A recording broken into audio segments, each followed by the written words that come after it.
What if a billionaire tech mogul had a say in one of the world's most revered religious appointments? It's a question few would have ever asked, and yet, here we are. Elon Musk, a man whose name has become synonymous with space travel, electric cars, and cutting-edge technology, was about to find himself in the heart of one of the most sacred places on Earth, the Vatican. It wasn't a place he ever imagined he'd set foot in. After all, Musk's world was rooted in rockets, artificial intelligence, and the future of humankind. The Catholic Church, with its deep roots in centuries of tradition, didn't exactly seem to align with his mission. But fate had other plans. The invitation came in an unexpected manner. A cryptic message slid into Musk's inbox early one morning. There was no introduction, no pleasantries. Just a simple, direct question: would you consider offering your thoughts on the next pope? Below that, the name of a high-ranking Vatican official, an unfamiliar name to Musk. It was enough to make him sit up straight in his chair. What kind of joke was this? He stared at the message for a long moment, uncertain whether it was a prank or some bizarre marketing campaign. But then, curiosity won out. He responded. Sure, why not? It was, after all, an odd proposition. Why would the Vatican, of all places, seek his input? He had no formal ties to the Church. His life was consumed by projects that pushed the boundaries of science and technology. Yet, here was an offer to engage in one of the most important religious decisions of our time. His response was met with a swift reply, formal this time. A plane ticket to Rome, a meeting scheduled with the cardinals, and instructions to prepare for a conversation unlike any other he had ever been a part of. It was all too surreal. Musk was intrigued, though. If nothing else, it was an opportunity to learn something completely new, to witness firsthand how the decision-making processes of such a powerful institution unfolded. And who knew? Maybe he could actually contribute something worthwhile. Elon Musk had always been a man who defied expectations. From his early days in South Africa, where he built his first computer game as a young boy, to his meteoric rise as one of the wealthiest people on the planet, Musk's life had been anything but conventional. He was a man who dared to dream big, who looked at the impossible and said, "Let's make it possible." But even for Musk, stepping into the Vatican was a strange, uncomfortable reality. The grandeur of the place, the centuries of history held within those ancient walls, it was overwhelming. The marble floors, the vast frescoes depicting biblical stories, the intricate details in every corner, all served to remind Musk of how small his world of technology seemed in comparison. As his plane touched down in Rome, Musk felt a sense of anticipation mixed with confusion. What exactly did the Vatican want with him? Sure, he was a visionary, someone who reshaped industries, who redefined what humanity was capable of. But the Pope? Wasn't that a whole different level of influence? How did a man like him, a self-made entrepreneur with no religious training or ties, fit into this puzzle? He was picked up at the airport by a small, unassuming black car, and from there, the journey to the Vatican began. Along the way, he glanced out the window, catching glimpses of the bustling streets of Rome, but his mind kept returning to the question that had been plaguing him for hours: why me? By the time he arrived at the Vatican, the answer remained elusive. But there was no turning back now. The gates of Vatican City were imposing, yet welcoming in a way, as if they were ushering in the curious and the bold. Musk had never seen anything like it. His life had been centered around spaceships, electric vehicles, and artificial intelligence, but this was history. And history had a weight to it that even someone like Musk couldn't easily ignore. Inside the Vatican, the mood was serene, almost otherworldly. The corridors were lined with centuries of art, each piece telling its own story of faith, struggle, and triumph. Musk couldn't help but be in awe, not just of the beauty, but of the legacy it represented. For all his focus on the future, he had to admit there was something deeply compelling about this place. The age-old traditions, the way the Church had weathered the storms of time, there was something unshakable about it. He was led into a private room, where a small group of cardinals awaited. They greeted him with polite smiles, but there was an undercurrent of tension. Musk could sense it. He was an outsider, no matter how much he tried to prepare for this moment. A cardinal, clearly the spokesperson of the group, stepped forward. His face was weathered, lined with years of experience, but his eyes held a sharpness that immediately made Musk feel the gravity of the situation. "Elon Musk," the cardinal began, "thank you for agreeing to meet with us today. We understand that this is an unusual request. But as you may know, the selection of the next pope is a matter of great importance to the Church, to billions of people around the world. And we, the cardinals, are entrusted with this decision." Musk nodded, intrigued but not entirely sure where this was going. "While this is a matter of spiritual leadership," the cardinal continued, "we also believe that the Church, like all institutions, must evolve. The world is changing rapidly, and we find ourselves at a crossroads. Perhaps it's time for a new kind of leader, someone who understands the challenges of the modern world." Musk's ears perked up. It was then that the cardinal said the words that would change everything. "We would like to hear your thoughts on who the next pope should be." Musk blinked, his mind racing. This wasn't a prank. This was real. He hadn't been expecting this, no one had. To be asked for his opinion on something as sacred as the papacy? It was beyond his imagination. "Why me?" Musk asked, trying to mask the shock in his voice. "I mean, I'm a businessman. I'm not exactly qualified to choose a pope." The cardinal smiled, though there was no humor in it. "That's exactly why we're asking you. You see, the papacy isn't just about tradition. It's about leading people. And in this new world, leadership requires vision. Innovation. You, Mr. Musk, have demonstrated those qualities in ways no one else has. We believe the Church could benefit from a similar kind of thinking." Musk was silent for a moment. This was no ordinary meeting, and he realized that his life was about to change in ways he couldn't yet understand. But for now, he nodded, prepared to listen. And with that, the conversation about the future of the Catholic Church began, a conversation that would shake the very foundations of tradition and introduce the possibility of a pope who was not just a religious figure, but a visionary in his own right. Hit subscribe and leave a comment with where you're watching from. This story might just spark a new beginning. What's one thing that always pushes you forward, even when things get tough? With that, the hook was cast. The stage was set, and the journey into the unknown had only just begun. Would Elon Musk's vision lead the Catholic Church into a new era, or would the weight of centuries-old tradition prove too strong to overcome? Only time would tell. Elon Musk wasn't always the billionaire tech mogul we know today. In fact, he wasn't even born into wealth. His story, like so many other successful entrepreneurs, was forged through a mixture of grit, vision, and a healthy dose of rebellion. But understanding the man behind the headlines requires a deeper dive into his past, his motivations, and the experiences that shaped him. Born on June 28, 1971, in Pretoria, South Africa, Elon Musk's childhood was far from ordinary.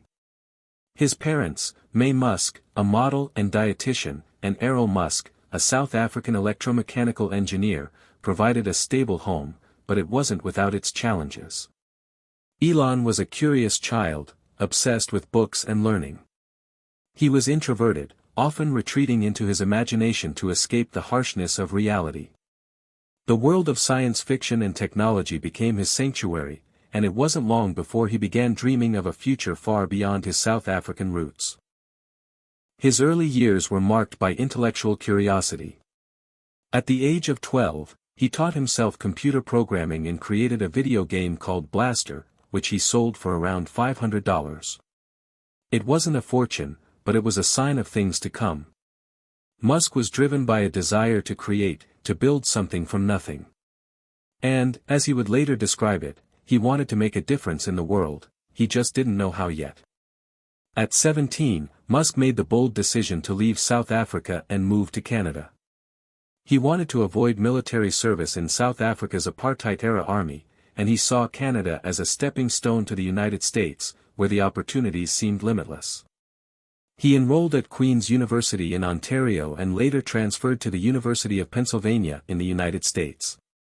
There, he earned degrees in both economics from the Wharton School and physics from the College of Arts and Sciences. But it was clear that his path was destined for something much bigger than a traditional career. After briefly attending Stanford University for a PhD in applied physics, Musk dropped out just 2 days later. Why? Because, as he later explained, the internet was emerging as the next big thing, and he couldn't afford to sit on the sidelines. That decision, walking away from a prestigious academic opportunity, was a turning point in his life. He co-founded Zip2, a company that provided city guide software for newspapers, which was eventually sold to Compaq for nearly $300 million. From there, Musk's career exploded.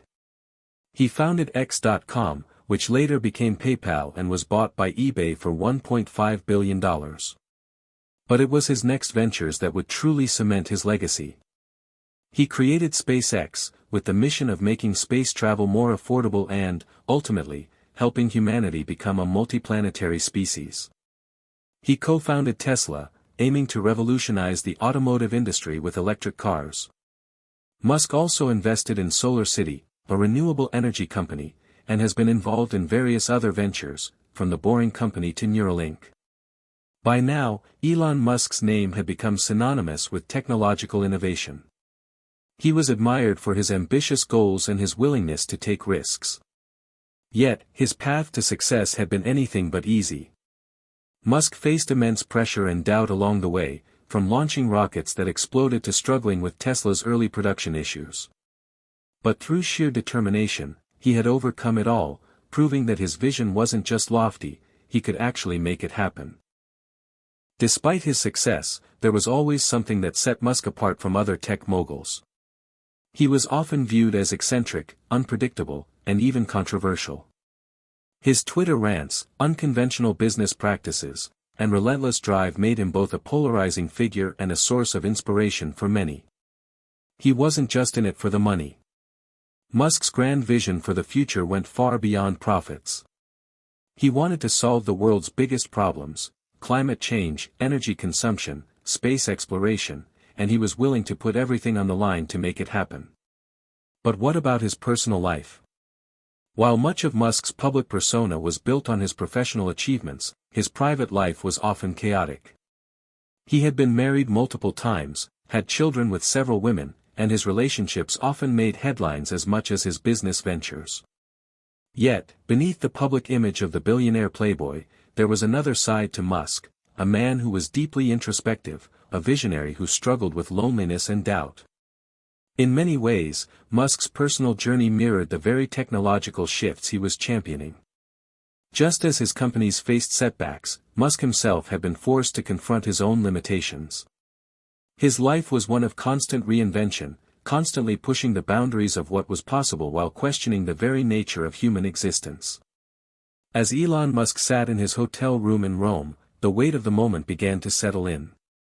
He had been invited to discuss the future of the Catholic Church, one of the oldest and most influential institutions in the world. It was a strange juxtaposition, a tech mogul known for his innovation and disruption, now facing a world of tradition and reverence. He couldn't help but think about his journey, how he had arrived at this place, both literally and figuratively. Musk had always been an outsider, someone who defied expectations and made his own path. Whether it was through building rockets or designing electric cars, he had always been driven by a desire to challenge the status quo. But now, he was facing an entirely new challenge, one that involved faith, tradition, and an institution that had withstood the test of time. He had always been fascinated by religion in a philosophical sense. The big questions about life, existence, and the future of humanity intrigued him. But he had never been one to follow established beliefs blindly. Musk was a man who thrived on evidence, on data, on tangible results. And yet, here he was, being asked to weigh in on one of the most sacred and important decisions in the world. As he sat in his room, preparing for the meeting ahead, Musk couldn't help but feel a sense of both excitement and apprehension. He had never been a religious man, but this was something entirely different. He was being asked to play a role in something much bigger than himself. And as much as he had always pushed the boundaries of technology, this moment felt like stepping into uncharted territory. As the sun began to set over the Vatican, Musk reflected on his place in the world. He had revolutionized industries, but this was something else entirely. The Catholic Church had been around for centuries, and its influence had touched billions of lives. To even be considered part of the conversation about its future was surreal. But if there was one thing Musk knew for certain, it was that the world was changing. And sometimes, change had to come from unexpected places. The next morning, Elon Musk arrived at the Vatican under a sky that was as clear and bright as the monumental occasion. He had been to some of the most important places in the world, from the control rooms at SpaceX to the headquarters of Tesla, but there was something different about being here. The Vatican was a place where centuries of history converged with deep spiritual significance, and Musk, for all his achievements, couldn't help but feel the weight of it. His guide was a priest named Father Matteo, a man in his 50s with a calm demeanor and an air of quiet authority. Father Matteo spoke with a soft Italian accent, and his manner was far removed from the typical image of a Catholic priest. He wasn't there to sermonize, but to guide, to offer a glimpse into the inner workings of an institution that had, for centuries, guided millions of souls. The streets of Vatican City were quieter than expected, the usual hustle and bustle of Rome's visitors subdued in the morning haze. The grandeur of St. Peter's Basilica loomed over the city, its magnificence softened by the sunlight as it bathed the entire area in a warm glow. Musk found himself in awe of the architecture, the details in the columns, the carvings that spoke of devotion and artistry. "So, what exactly am I here for?" Musk asked as they walked along the cobblestone streets. His tone was casual, but there was no mistaking the curiosity in his voice. Father Matteo chuckled softly. "You're here to offer something that's become rare in these halls, an outside perspective. The Church, like all institutions, must adapt to the times. We are looking for someone who understands the challenges of modern leadership, someone who can see the world as it is today and can help guide the Church into the future." Musk nodded, but the idea still seemed strange to him. The Vatican, a place where thousands of years of history and tradition stood, was now looking for a technological entrepreneur to advise them on their future. He wasn't sure if he was the right person for the job, but curiosity kept him moving forward. There had to be a reason they had chosen him. As they approached the entrance to the Apostolic Palace, Musk's thoughts shifted. The building before him was a masterpiece, a physical representation of the Vatican's unshakable authority. Father Matteo led him through a quiet side door, and soon they were in a private meeting room, dimly lit by large stained glass windows. Musk had been told that this room was where many crucial decisions were made, but it felt like a hidden corner of the Vatican, far removed from the public eye. At the table sat several cardinals, all older men, wearing the distinctive red robes and white cassocks. They rose as Musk entered, acknowledging him with respectful nods. The air was thick with a mixture of anticipation and caution. Musk had always prided himself on his ability to walk into any room and command attention, but this time, he was aware that his presence here was almost an intrusion. The world of Silicon Valley and electric cars seemed so far removed from the hallowed walls of the Vatican. Father Matteo took his seat beside Musk, and the cardinals sat down as well, each one giving Musk a steady look, waiting for him to speak. After a long pause, one of the older cardinals, Cardinal Angelo, cleared his throat and addressed Musk directly. "We appreciate your willingness to engage with us, Mr. Musk," Cardinal Angelo began. His voice was deep, calm, and unwavering. "The question of who should become the next pope is a matter of profound significance, one that will influence the future of the Church for generations. The cardinals are tasked with choosing a leader who embodies the core values of the Church, faith, humility, and wisdom. Yet we also recognize that the world is rapidly changing. The needs of the faithful, and the challenges they face, are evolving. We believe that the next pope should be a man who can lead not only with faith but also with a vision for the future." Musk shifted in his seat, his mind racing. This was the part where he had to offer something of value, something that could resonate with these men. He wasn't a theologian. He wasn't a priest. He wasn't even particularly religious. But Musk had spent his life thinking about humanity's future, about how to build a better world, and how technology could play a role in shaping that world. How do you envision that future? Musk asked, trying to understand their vision of a pope who could lead in the modern world. What does the next pope need to address, in your view? Cardinal Angelo exchanged glances with the others before responding. The Church faces several challenges. The faithful are more fragmented than ever. People are seeking answers to existential questions, questions about the future of humanity, about the meaning of life, about the role of faith in a world that often seems driven by materialism. The next pope will need to bridge this gap between tradition and the modern world. He will need to address issues like climate change, inequality, and technology, but still maintain the core principles of the faith. Musk listened intently. The issues they raised weren't entirely unfamiliar to him. In fact, they sounded like some of the very challenges he had been working to address through his various companies. Climate change, in particular, was something Musk had devoted much of his life to combating. Tesla's electric cars and Solar City's renewable energy projects were part of his efforts to create a sustainable future. I see, Musk said thoughtfully. The world is changing, and so are the problems people face. But what I don't understand is how the Church plans to approach these problems. It seems like there's a divide between the faith community and the technological advancements that could help solve some of these issues. How does the Church see its role in the future? Father Matteo, who had been listening quietly, spoke up. The Church has always been a force for change, even if it has taken time for that change to unfold. The question we're facing now is how to reconcile the Church's role as a spiritual guide with the challenges of the modern world. We know that faith is essential, but we also recognize that people are increasingly turning to technology, science, and innovation to solve their problems. The next pope must navigate this delicate balance. He must inspire people with hope, but also acknowledge the reality of the world we live in. Musk could feel the weight of their words. It wasn't just a matter of selecting the right person for the job, it was about ensuring that the Church stayed relevant in an increasingly secular world, where scientific progress was often seen as a rival to faith. He was aware that this wasn't just a theological issue, it was a question of how institutions could evolve and remain meaningful in a rapidly changing world. As the meeting continued, Musk felt a growing sense of responsibility.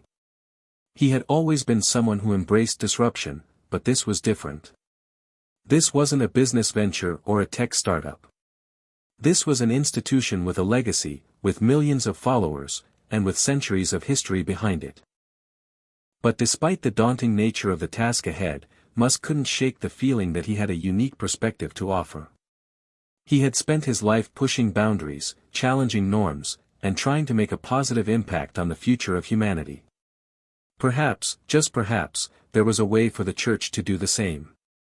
The following day, Elon Musk found himself in a small, austere room within the Vatican, where the cardinals and Father Matteo had gathered for the next phase of their discussions.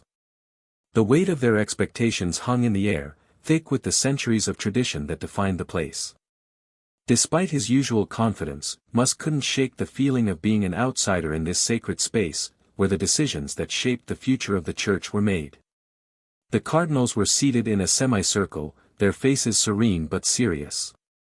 Their gaze fixed on Musk, waiting for him to provide insight, a fresh perspective on how the Catholic Church could respond to the challenges of modern life.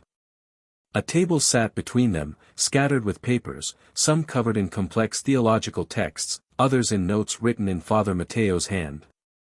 Musk leaned back in his chair, gathering his thoughts.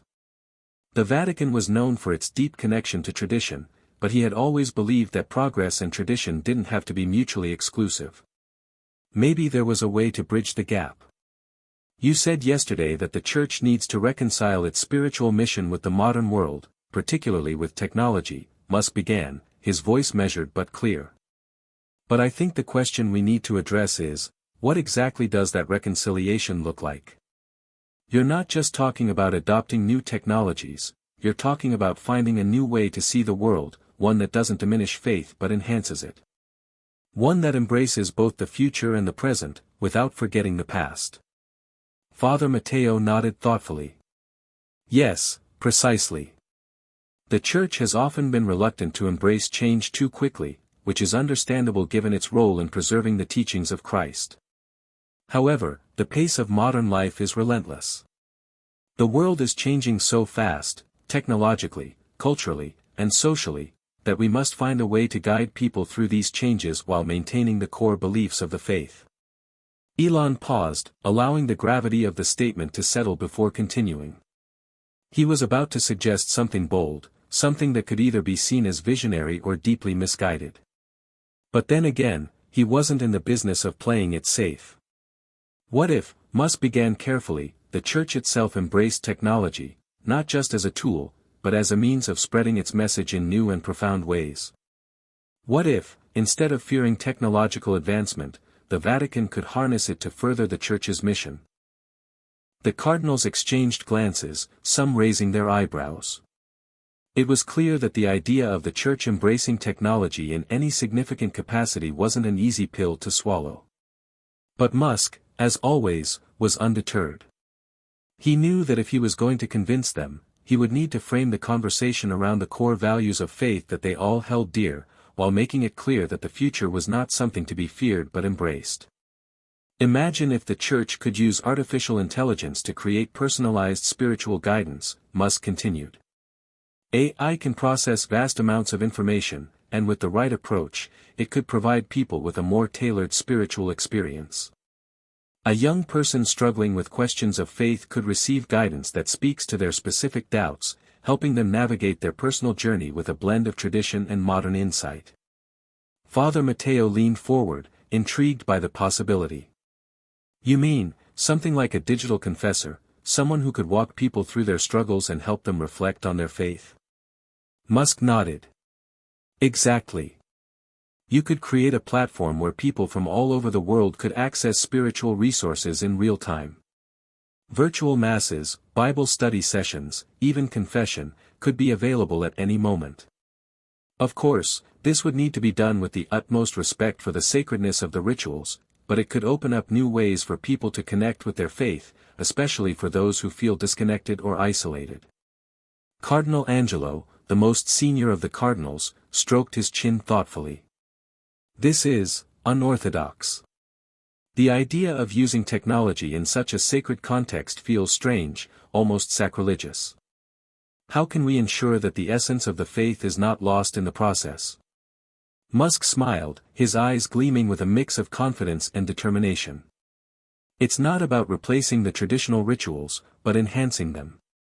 Technology can't replace human connection, but it can extend it.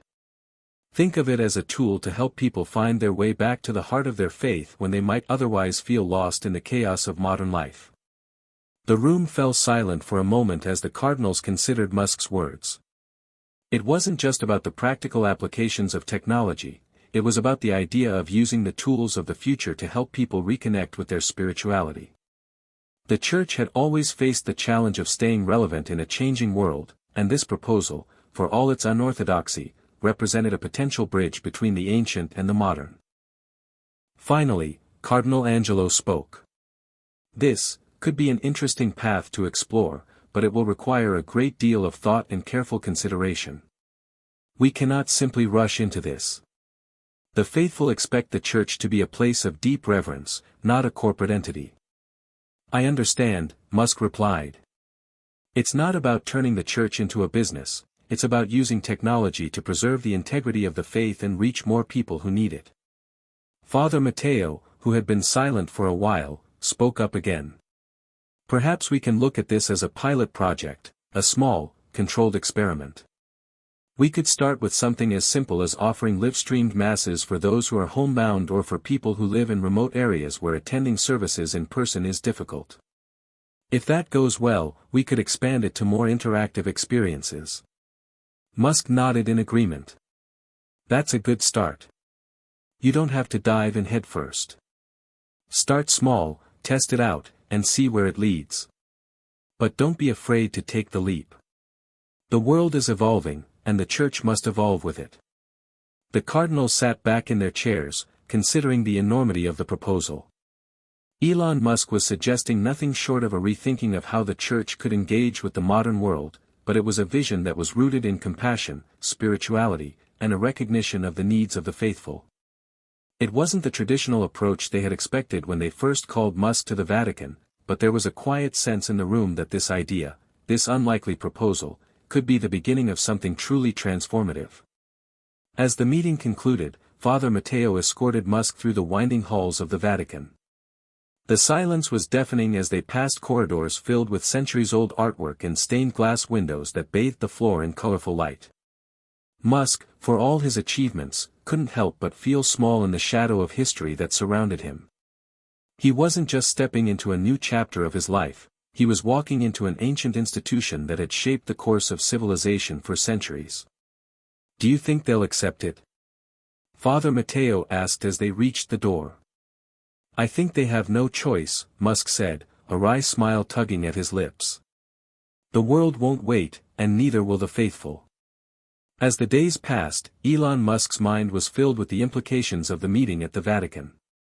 While the proposal to embrace technology in the church had been met with some cautious curiosity, he knew the true challenge was not in presenting the idea, but in convincing the world that the future of faith and technology could coexist.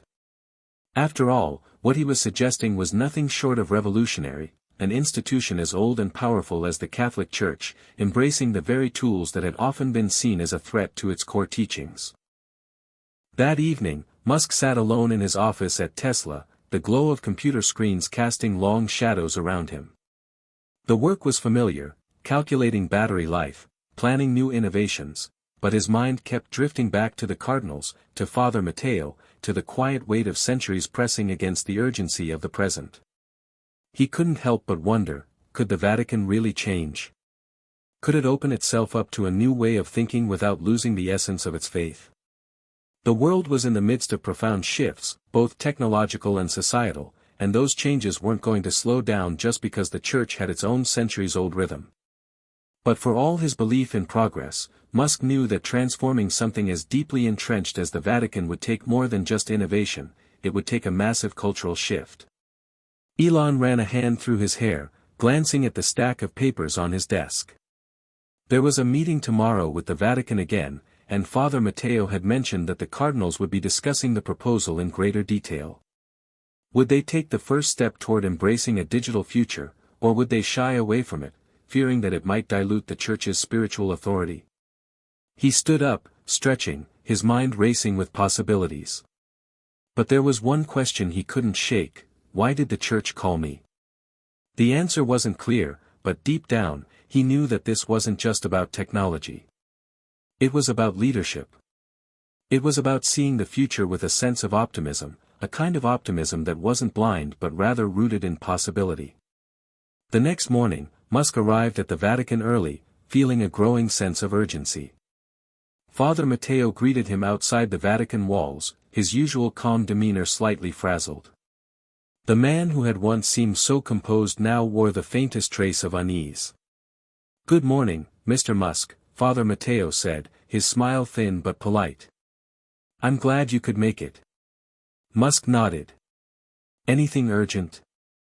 Father Matteo hesitated, then spoke in a lower voice. "The cardinals are divided, Mr. Musk. Some see your ideas as a necessary step forward, while others, well, they're more traditional.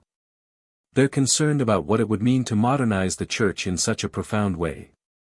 Musk raised an eyebrow, his curiosity piqued. "What's their biggest concern?" Father Matteo paused. "They're not so sure that faith can be streamlined. They worry that something as sacred as the relationship between God and man should not be reduced to an app or a video call.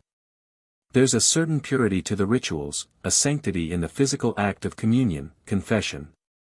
The idea of digitizing those experiences feels wrong to some of them." Musk felt a pang of understanding. For all his confidence in technology, he knew that certain aspects of faith were not just experiences, they were deeply personal, almost visceral. A confession in a digital space was one thing, standing before a priest, face to face, was something else entirely. It was not just about the technological tools, it was about how those tools would impact the sacred rituals themselves. "We're talking about a massive cultural shift," Musk said softly. "And with that comes inevitable discomfort. But sometimes discomfort is necessary for growth." Father Mateo nodded, his expression somber. "That's what I fear. The church isn't just any organization. It's a community of believers, a tradition that spans back thousands of years. Changing it, it could be seen as sacrilege." Musk placed his hands in his pockets, mulling over the challenge before them. "The church isn't changing its teachings, Father. It's adapting its methods. If people can access the same messages of faith in a way that resonates with their lives today, isn't that a form of spiritual progress?" Father Mateo met Musk's gaze, his brow furrowing. "It's not so simple. This is about people's most sacred beliefs. You can't just throw technology into something so deeply rooted and expect everyone to embrace it without question." Musk understood the gravity of what they were discussing. He wasn't just trying to change the way the church interacted with its followers, he was talking about reshaping the entire experience of faith in the modern age. This would take time. He would have to be patient. But he wasn't a man who shied away from challenges. As they walked toward the private meeting room within the Vatican, Musk couldn't shake the feeling that this was more than just a conversation about technology, it was a conversation about what it meant to believe, what it meant to lead, and what it meant to reconcile tradition with the future. Inside the room, the cardinals were already waiting, their faces reflecting the gravity of the discussion ahead. Father Mateo nodded for Musk to take a seat at the head of the table, and the cardinals followed suit, their expressions serious. The silence was thick as the meeting began. Cardinal Angelo, the eldest and most respected of the cardinals, spoke first, his voice calm but firm. "Mr. Musk, after much deliberation, we are ready to hear more about your proposal. But I must be clear, we cannot accept any plan that undermines the sanctity of our faith, the deep connection between the faithful and God."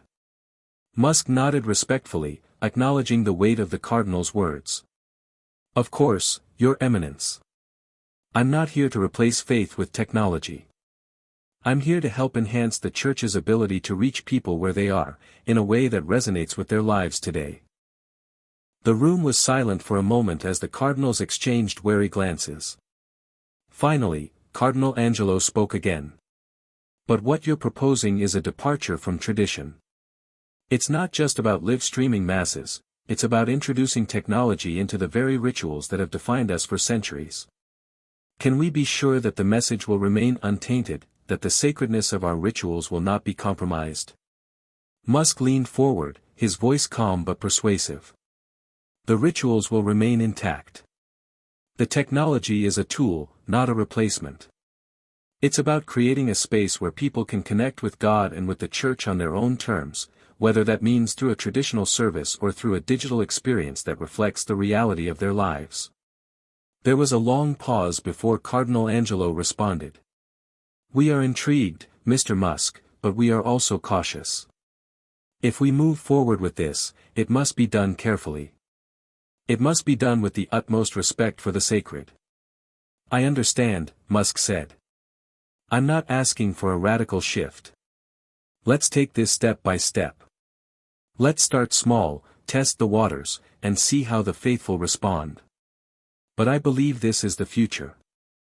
And I believe the Church has the opportunity to lead it." The room was filled with quiet deliberation.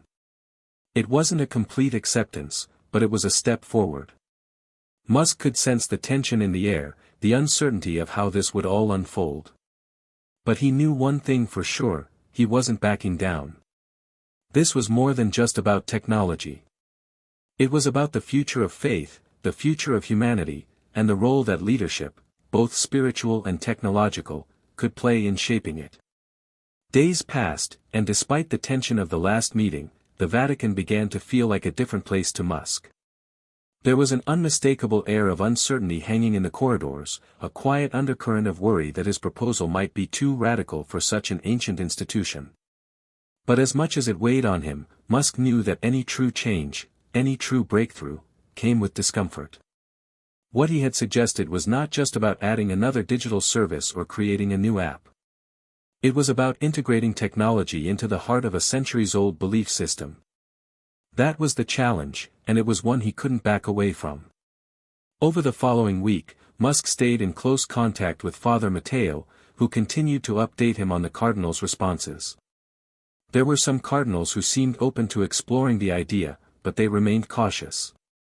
Others, like Cardinal Angelo, were more resistant, concerned that introducing technology into sacred spaces would diminish the very essence of what the Church stood for. Father Matteo had told Musk in one of their late-night calls, "The heart of the issue is not technology itself, it's how we preserve the sanctity of the message. You're asking us to alter the way we communicate faith. That's a big ask." Elon understood that, but he also knew this was bigger than just a theological debate.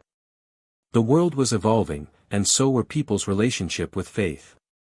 Church attendance was dwindling in many parts of the world, especially among younger generations.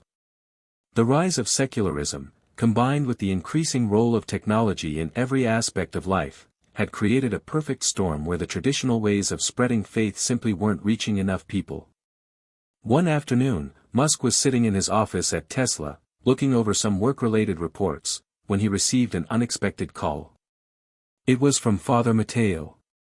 "Elon, we've scheduled another meeting with the cardinals. They want to hear more about your vision for the digital church. Specifically, how it will maintain the integrity of the faith while still appealing to the younger, tech-savvy generation. I believe this is the turning point." Musk straightened in his chair. This was it. The final moment of reckoning. If the cardinals couldn't be convinced now, it might be the end of his involvement in this ambitious project. He had to find a way to show them that faith could evolve, that tradition and technology didn't have to be enemies but could coexist in a way that benefited both. "I'll be there," Musk said, already thinking about his approach. He needed to be ready, armed with data, with examples, and with the conviction that this was a necessary step forward. The meeting the next day felt like something out of a diplomatic summit. Musk entered the Vatican, greeted once again by Father Matteo. The cardinals were seated in their usual semicircle, each with a cup of espresso in front of them. It was the kind of atmosphere that made Musk feel the weight of the responsibility he was carrying. This was no longer just about technology, this was about bridging the gap between the spiritual and the digital. Cardinal Angelo spoke first, his voice steady but guarded. "Mr. Musk, we've spent the last few days reflecting on your proposal. I'll be honest, we are not all convinced. We believe that faith is a deeply personal and physical experience, one that cannot be replicated by screens. The rituals of the Church, the Mass, the sacraments, the confession, they have meaning because they are tangible, not abstract." Musk nodded respectfully, knowing the challenge he was facing. "I understand your concerns, Your Eminence. And I agree, in many ways, that the physical experience of faith is irreplaceable. But the world is different now. People are living more of their lives online, and while nothing can replace the sacredness of physical presence, there is an opportunity here to reach millions who may never step foot in a church but are yearning for spiritual connection." Father Matteo spoke next, his voice quieter but still firm. "But how do we maintain that sacredness?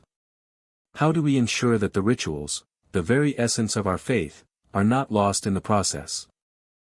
Musk leaned forward, his hands clasped together. "It's about finding a balance. Technology is not a replacement for faith, it's a tool to amplify it. Imagine if someone, isolated by distance or illness, could still participate in a Mass in real time, with all the same solemnity and reverence as if they were physically present. Imagine if someone could receive a virtual confession, an experience that still requires sincerity, still requires reflection, but can be done when they need it the most." There was a long silence as the cardinals considered Musk's words.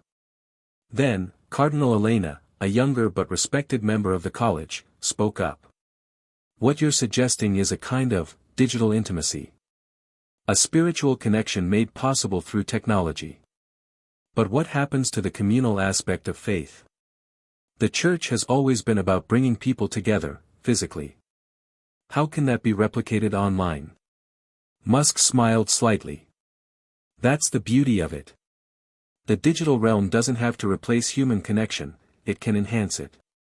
We've seen how communities can form online, through social media, through shared experiences.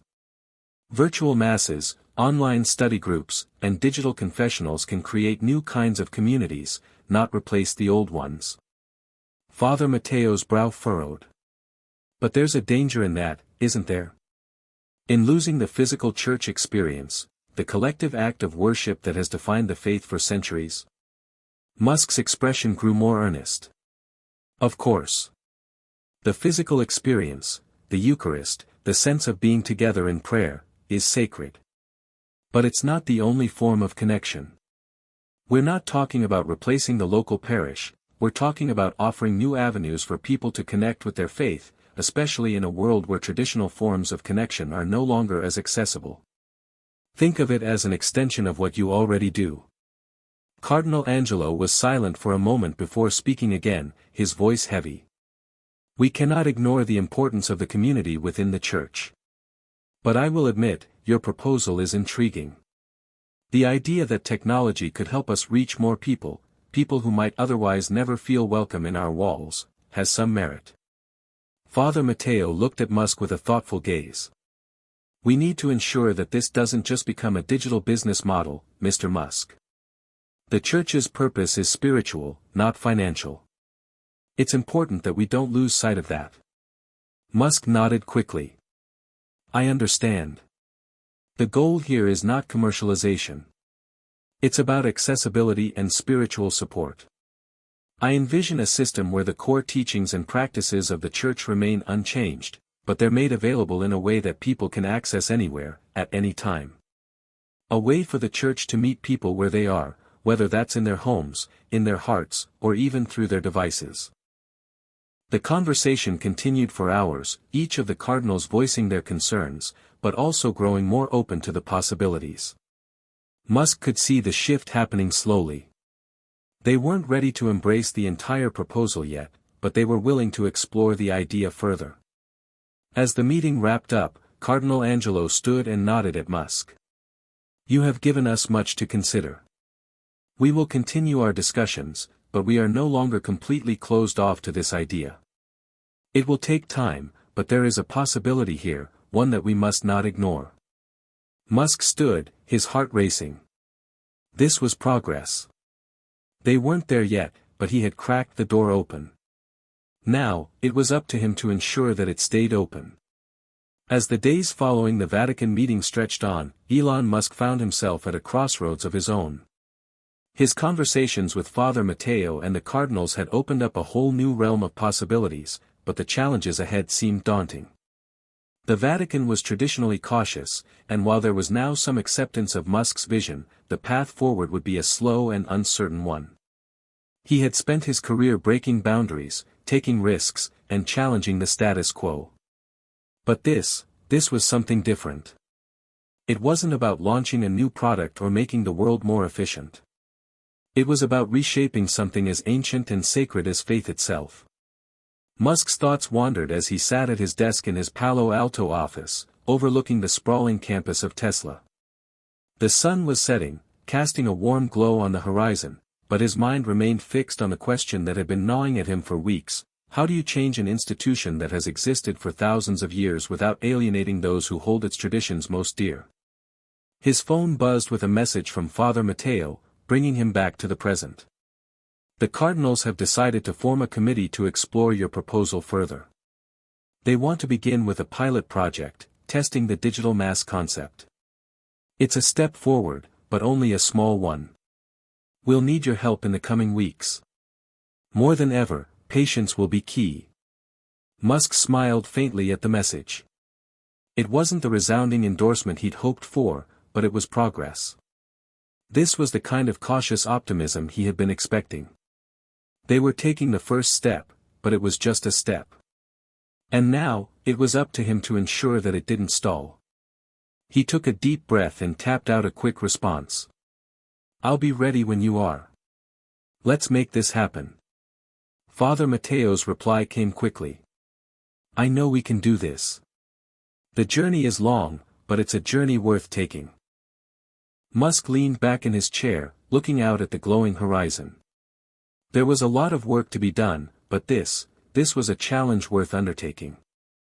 If he could help shape the future of the church, in a way that respected its traditions but also embraced the possibilities of the digital age, then maybe, just maybe, he could change the way people thought about faith itself. The next few weeks were a blur of activity. Musk and Father Mateo worked closely to design the parameters of the pilot project. The initial goal was modest, a single digital mass broadcast live, streamed to followers worldwide. They would begin by selecting a small, test congregation, mainly families, the elderly, and people who were otherwise unable to attend services in person. The hope was that this digital mass could offer an experience that was as close to the physical service as possible while still maintaining the integrity of the ritual. Musk's team at Tesla, along with engineers from SpaceX, came together to work on the technology side of things. They would need to create a platform capable of handling live streaming for thousands of participants without sacrificing quality or security. But beyond that, Musk wanted to create something that went beyond just the standard live streaming experience. He envisioned an interactive element, where the viewers could participate in a deeper way, sharing their thoughts, praying together, and even having live interactions with the priests and deacons. It was a bold vision, but one that he believed could transform the way people experienced faith. Father Mateo was in charge of managing the spiritual elements of the project, ensuring that the rituals and teachings were respected. Musk knew that he could handle the technical aspects, but the authenticity of the experience would depend on Father Mateo's ability to bring the sacredness of the Mass into the digital realm. One evening, as they were discussing the final details of the pilot project over a video call, Father Mateo spoke with a rare degree of apprehension. "Elon, I have no doubt that this project can help us reach people, especially those who feel disconnected from the church. But I also fear that this digital experiment might turn into something we can't control. If people start treating the Mass like a show, a spectacle, instead of a sacred rite, what happens then?" Musk sat back in his chair, considering Father Mateo's concerns. He could understand the fear.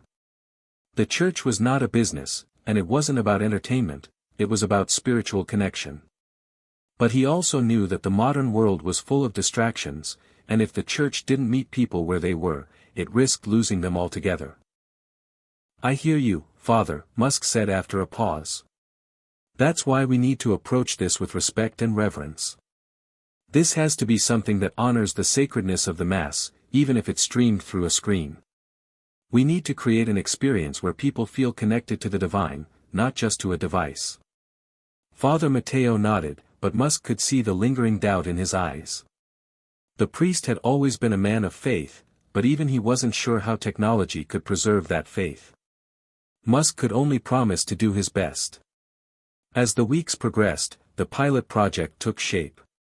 The digital Mass would be broadcast from a small chapel in Rome, a quiet and intimate space that had been carefully chosen for its simplicity and holiness. The goal was to ensure that the physical environment matched the spiritual atmosphere they wanted to convey. The production team worked tirelessly, installing cameras that would capture every moment with clarity and precision. The digital elements would be designed to fade into the background, allowing the focus to remain on the service itself. When the day of the first broadcast finally arrived, there was a mixture of excitement and nervousness in the air. Musk stood in the back of the chapel, watching as the cameras were set up, and the technical team ran through the final checks. Father Mateo was already in his vestments, preparing for the service. The team had kept the Mass traditional, but with subtle enhancements, interactive features, a live prayer wall, and even a virtual donation system for those watching from home. "You ready?" Father Mateo asked Musk, who had been standing quietly, lost in thought. Musk turned to look at the priest. "As ready as we'll ever be." The first digital Mass was about to begin. The first digital Mass had been a success, at least in the eyes of the team.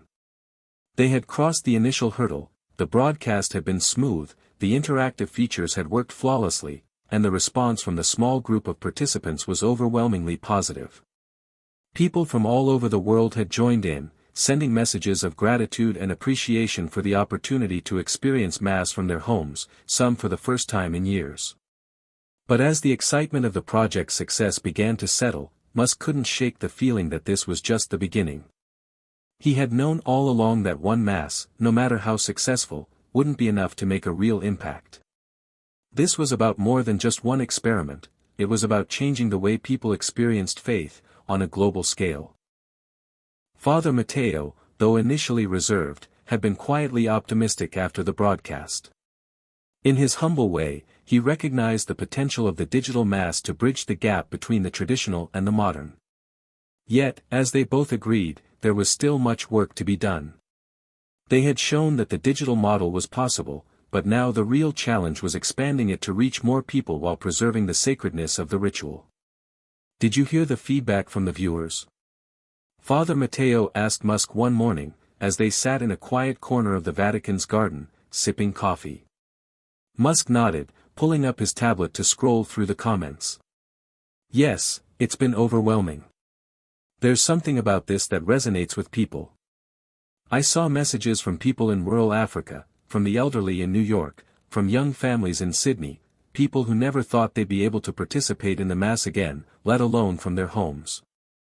Father Mateo's eyes softened as he reflected on the messages. "It's humbling. But also, it brings a great responsibility. The Church was built on community, and I fear that if we're not careful, we'll lose that sense of belonging. The Mass is not just a service, it's a communal experience. How do we ensure that these digital services still foster a sense of community?" Musk leaned forward, the gears in his mind already turning. "That's the real question, isn't it? How do we bring people together while keeping the essence of what the Church is about? I think it's about creating more than just a broadcast. It's about building an ecosystem, a place where people can engage, connect, and share their faith with others." Father Mateo nodded slowly. "I see where you're going with this. We need more than just a one-way stream of information. We need interaction, participation. Maybe even a sense of virtual pilgrimage." Musk smiled. "Exactly. Think of it as creating digital spaces where people can come together, worship together, and share their experiences. We can build small, virtual communities, like online prayer groups, virtual Bible study sessions, or even just a platform for people to share their stories of faith. We could set up virtual confessionals, where people can connect with a priest one-on-one, or host live Q&A sessions with theologians." Father Mateo raised an eyebrow, intrigued by the possibilities. "That's ambitious. But I see the potential. The question is, can we preserve the reverence of the Mass while expanding the digital elements?" Musk's face became more serious as he thought about this. "I don't think it's about replacing the traditional Mass with something new. It's about complementing it. People will always need a physical space to gather. But for those who can't make it, or for those whose faith journey is more private, we can offer them something that keeps the essence of the Church alive, even if it's through a screen." The more they talked, the more Musk became convinced that this wasn't just about replicating an in-person experience in a virtual environment. It was about creating something new, a new kind of spiritual community, where people could connect, reflect, and share in ways they never had before. But with every idea, every step forward, came resistance. Musk had learned that the hard way. Though the pilot project had been a success, not all the cardinals were on board with the broader vision. Cardinal Angelo, in particular, remained skeptical, arguing that technology could never truly replace the physical presence of the Church. "There's a danger in this," Cardinal Angelo had warned during one of their follow-up meetings. "The Mass is sacred, and while I understand the potential for outreach, we must not allow it to become too convenient. We must not water down the very essence of what it means to gather in the name of Christ. People should come to the Church, not just watch it on a screen." Musk had listened carefully but knew that he couldn't let this perspective deter him. There would always be resistance, but he had learned over the years that progress wasn't made by pleasing everyone. It was made by following through on a vision, even when others doubted. As Musk and Father Mateo continued refining the digital mass concept, they began looking into partnerships with tech companies and innovators who could help develop the platform. They explored augmented reality, AR, and virtual reality, VR, possibilities, envisioning a future where people could virtually attend mass from anywhere in the world, not just watch it passively but engage in immersive experiences that made them feel as though they were physically present in the pews.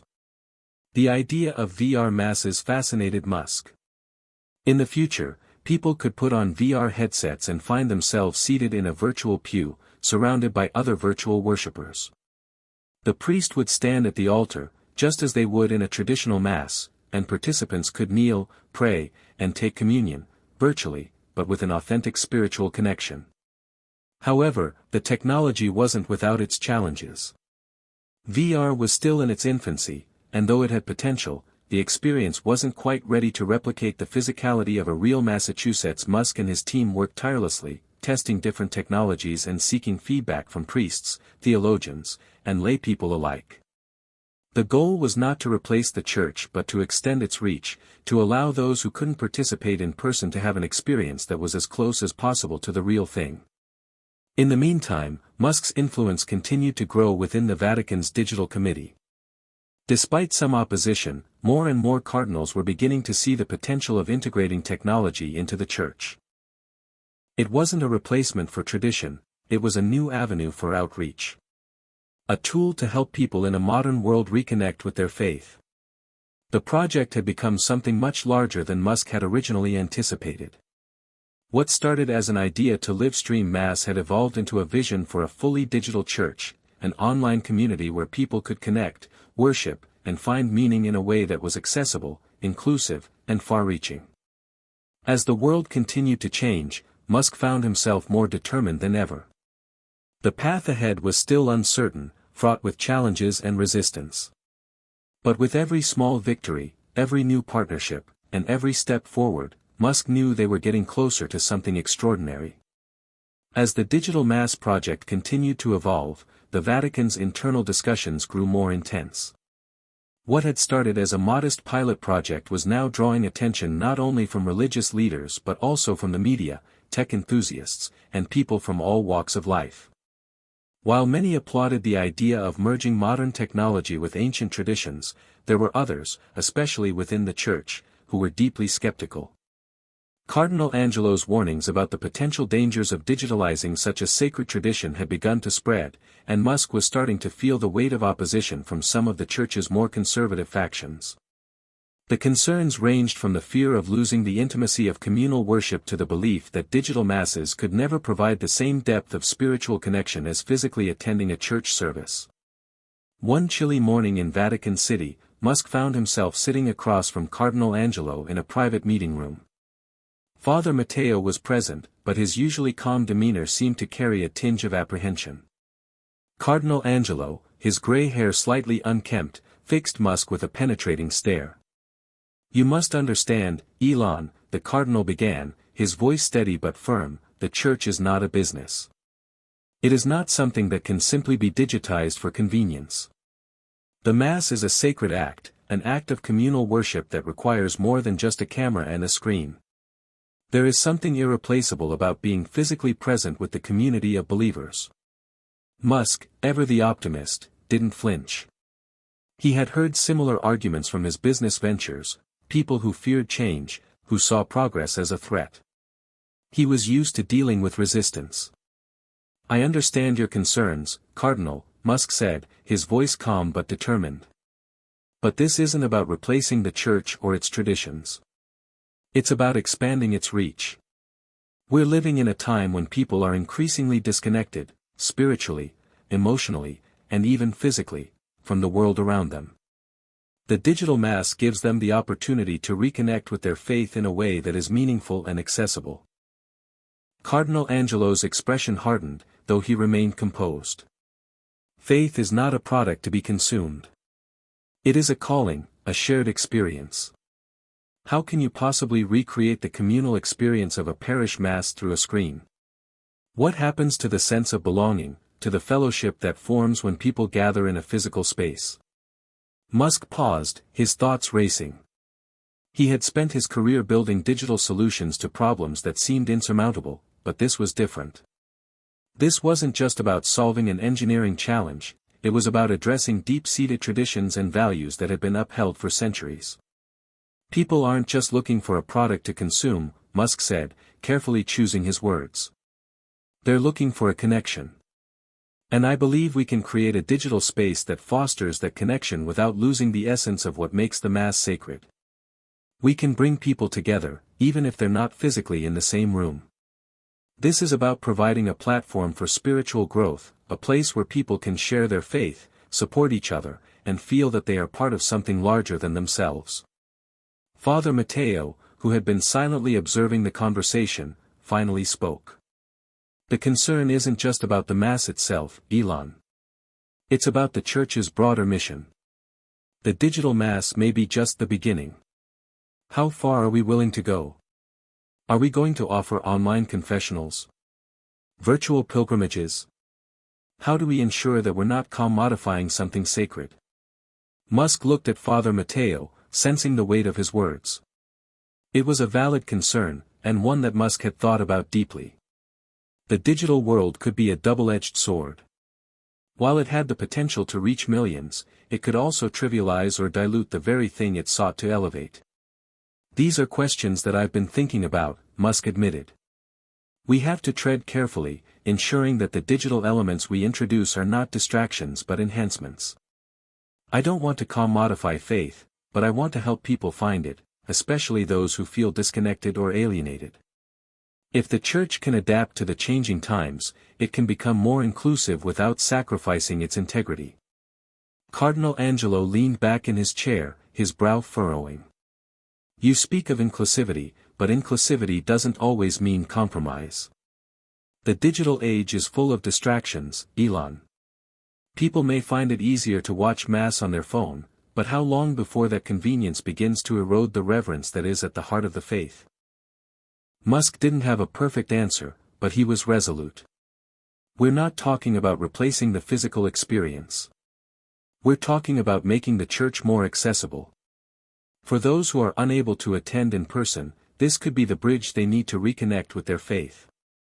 It's not about convenience, it's about accessibility and engagement. The conversation grew quiet as the two men locked eyes. For a moment, it felt like they were standing on opposite sides of an insurmountable divide. But in Musk's mind, there was always a way forward. He had built companies on the premise that nothing was impossible, and the idea of creating a new way for people to experience faith was no different. Father Matteo broke the silence. Perhaps there is a middle ground, something we haven't fully explored yet. Let us continue this dialogue, but I would urge caution. We must be mindful of the dangers of overreach, even if the technology offers us endless possibilities. Musk nodded, grateful for Father Matteo's pragmatism. I agree. We'll take this one step at a time, but I believe we're on the right path. In the weeks that followed, the debate continued to intensify. Musk spent countless hours working with Father Matteo and the Vatican's digital committee, fine-tuning the details of the project. They explored ways to preserve the sanctity of the Mass while expanding its reach through digital channels. One of the first major decisions was to introduce a new element to the digital Mass, a way for viewers to participate in real time, virtually, without feeling like passive observers. This new feature was designed to encourage interaction among participants, with the hope of replicating the communal experience of being in a physical church. Virtual prayer circles, live chat discussions, and real-time prayer requests were some of the features that were included. It wasn't just about watching, it was about engaging, about becoming part of a global community. Still, resistance from within the Church remained. Some members of the clergy feared that these changes would dilute the sacredness of the Mass, while others questioned the impact that virtual Masses could have on parish attendance and local communities. Cardinal Angelo's voice continued to echo in the halls of the Vatican, warning against the dangers of turning the Mass into a spectacle. But Musk was undeterred. He knew that change was difficult, and that any meaningful transformation would come with its share of growing pains. In his mind, the project had never been about trying to change the Church itself, it had been about finding a way to bring people closer to their faith, no matter where they were in the world. He could see the potential, even if others couldn't yet see it. As the project moved forward, Musk found himself caught in a delicate balancing act, bridging the gap between the traditions of the church and the possibilities of the digital world. It wasn't just about technology. It was about faith, belief, and the human connection that transcended screens and boundaries. The road ahead would be long, and the resistance would likely continue, but Musk was prepared to face it head-on. As the months passed, the digital mass project continued to grow. Musk and Father Mateo had managed to turn the pilot project into something that had captured the attention of millions around the world. The feedback was overwhelmingly positive from those who had attended the services remotely. Many found solace in being able to experience Mass from the comfort of their homes, particularly those who were elderly, sick, or simply far from any church. For these people, the digital Mass was a lifeline, a connection to something much greater than themselves. But with this success came an undercurrent of doubt, growing louder each day. The media coverage had been extensive. There were articles, interviews, and even documentaries about Musk's involvement in reshaping the future of faith. At first, the Vatican's press office had worked alongside Musk's team to control the narrative, making sure the message about the project's goals was clear and the intentions pure. However, the more the project expanded, the more voices from within the church itself began to question whether this was the right path forward. In private, behind closed doors, the tension was palpable. Cardinal Angelo was not alone in his growing opposition. A faction of the clergy, deeply rooted in traditionalism, began to rally against Musk's involvement. They feared that the rise of digital mass would lead to the loss of what they believed was the essential purpose of the church, the physical and intimate gathering of believers. Their arguments were steeped in a deep sense of reverence for centuries-old practices. "Doesn't this all feel like a marketing gimmick, Father?" one of the more outspoken cardinals had asked Father Mateo at a meeting, his voice sharp with disbelief. "We're turning something sacred into a product for the masses. Can we truly respect the sanctity of the Mass in a virtual space, where it's no different than a video on YouTube?" Father Mateo had been caught off guard. The question was difficult to answer, but he had never shied away from the complexities of faith. "I understand your concerns. But perhaps we need to ask ourselves, can we reach those who are so far away from the church, for whom physical attendance is not possible? Is it not our duty to help them maintain their connection with God, no matter where they are?" The cardinal remained unconvinced. What are we really offering these people if they can simply tune in from their couch? Where is the physical, tangible presence of Christ in that? How are we ensuring that people are truly engaged in their faith, rather than just passively consuming it? It was a question Father Mateo had thought about many times. He had come to believe that the digital Mass was not meant to replace the church, but to offer a supplement, a bridge between the physical and the digital worlds. The challenge, he knew, was ensuring that the essence of the faith wasn't diluted in the process. But he also recognized that if the project were to succeed, they would need the church's blessing, something that seemed less certain with each passing day. As Musk sat in his office late one evening, staring at his computer screen, he couldn't ignore the mounting tension. The press had been quick to label him a tech messiah of sorts, a man who could revolutionize not only the world of technology but now, apparently, religion itself. While the media hype was flattering, it also came with its own set of challenges.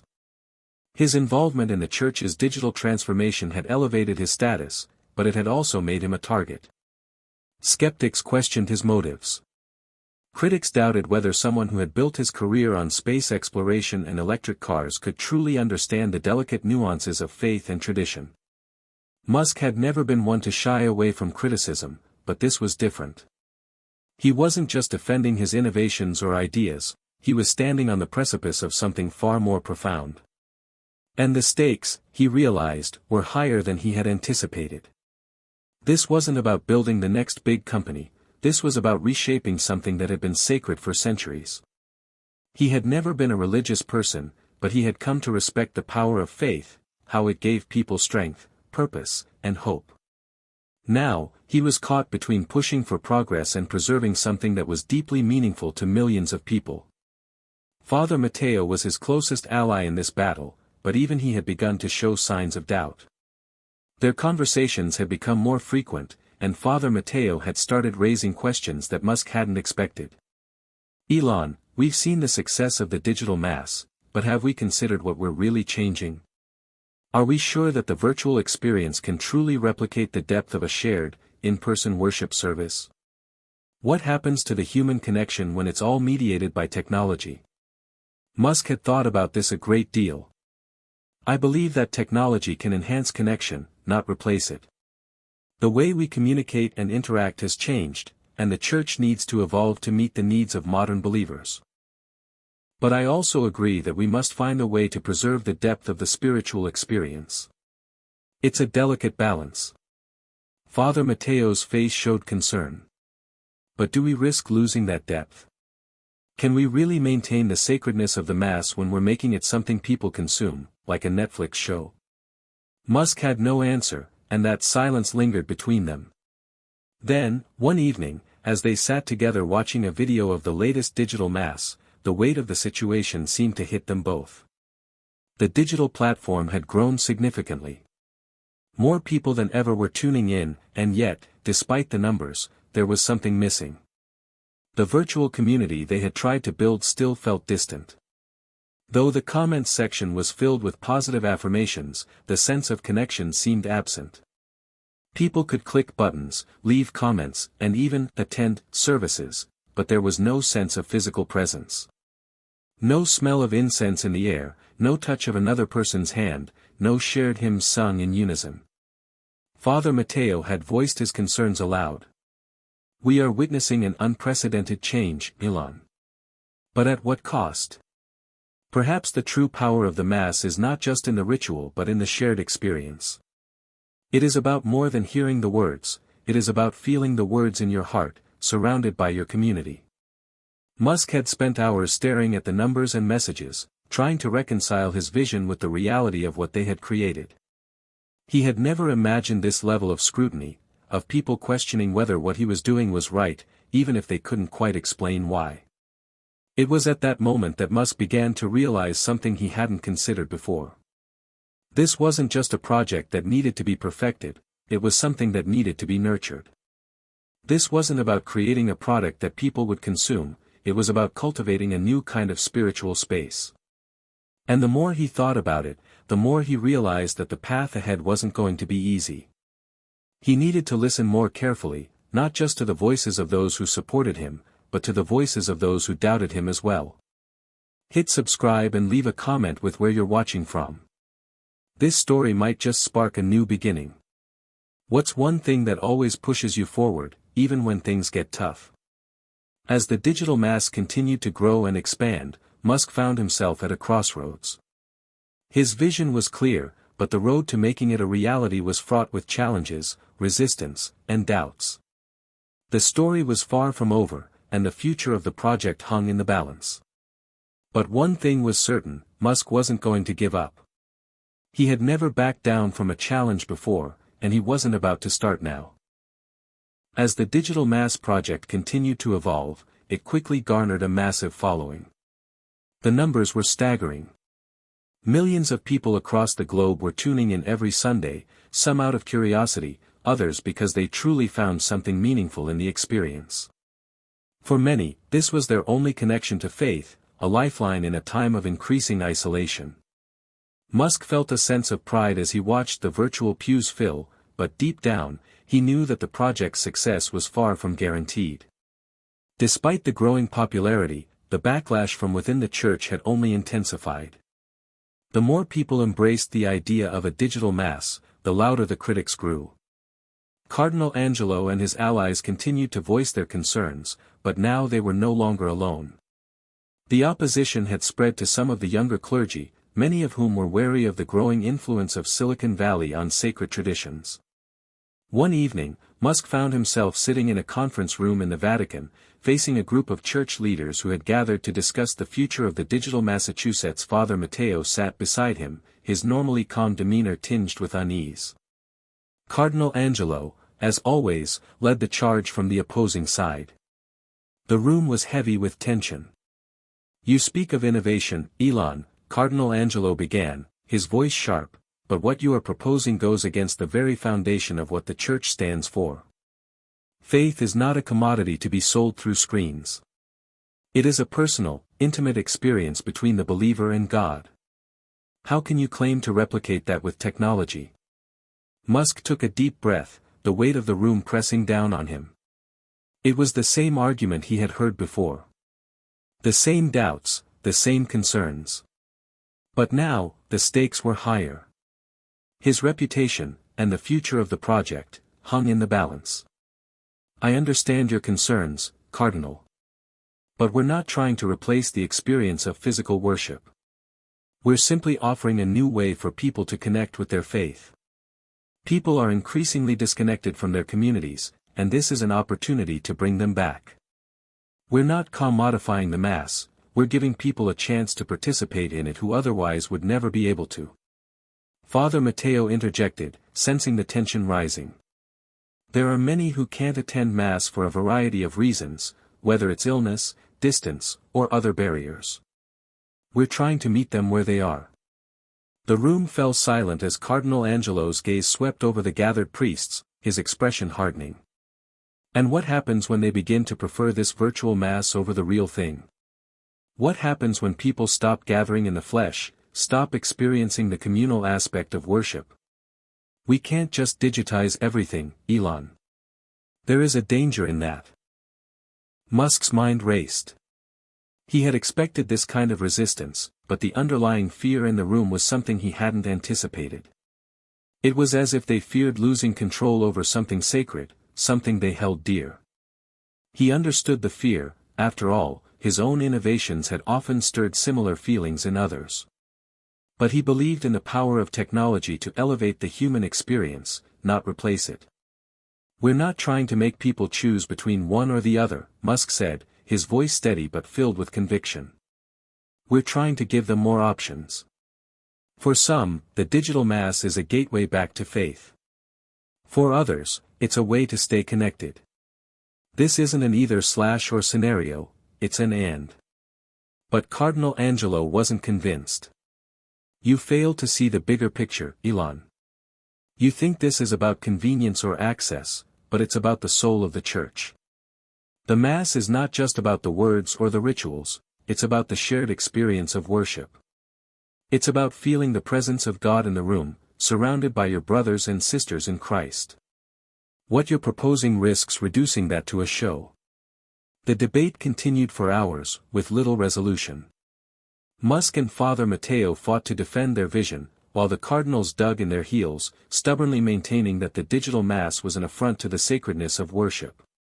Despite their best efforts, it seemed as though the rift between the innovators and the traditionalists was growing wider.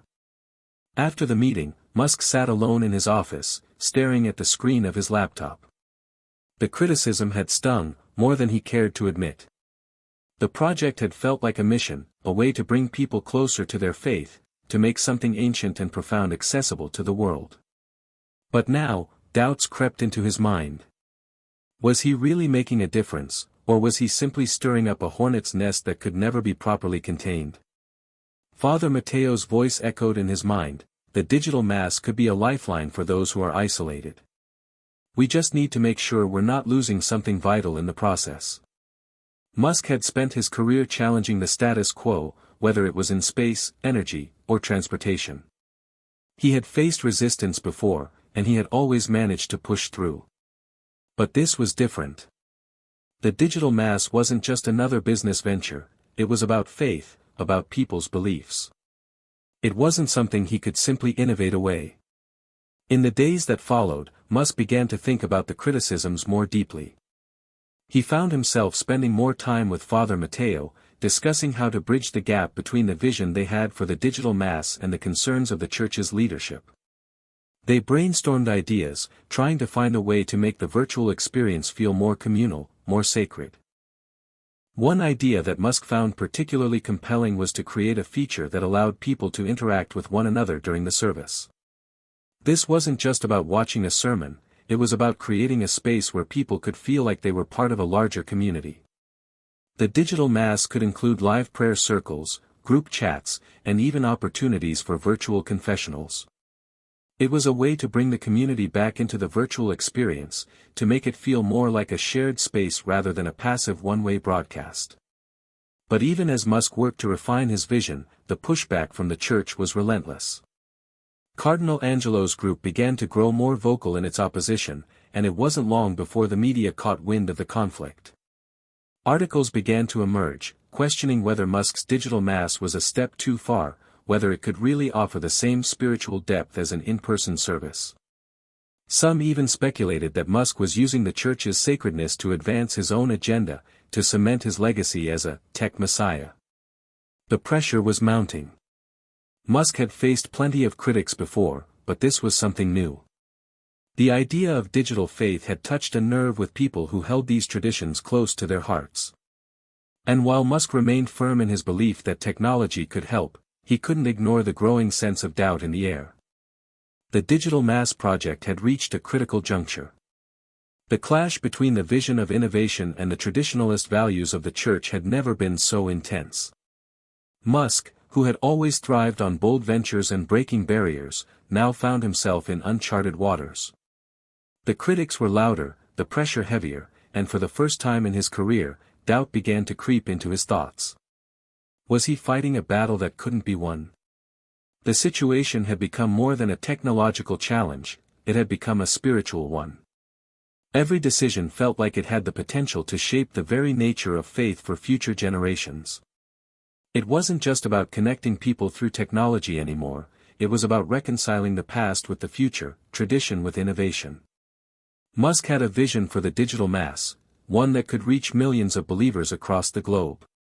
But as the criticism grew louder, he had to ask himself, was he risking more than he was gaining? Father Mateo had noticed the change in Musk. The once driven entrepreneur seemed distracted, worn out from the constant barrage of resistance. It was clear that Musk was questioning the path forward, and Father Mateo wasn't sure how to help him navigate the storm.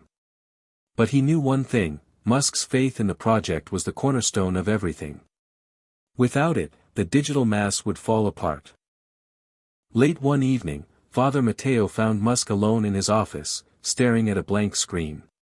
The room was dimly lit, casting long shadows across the floor.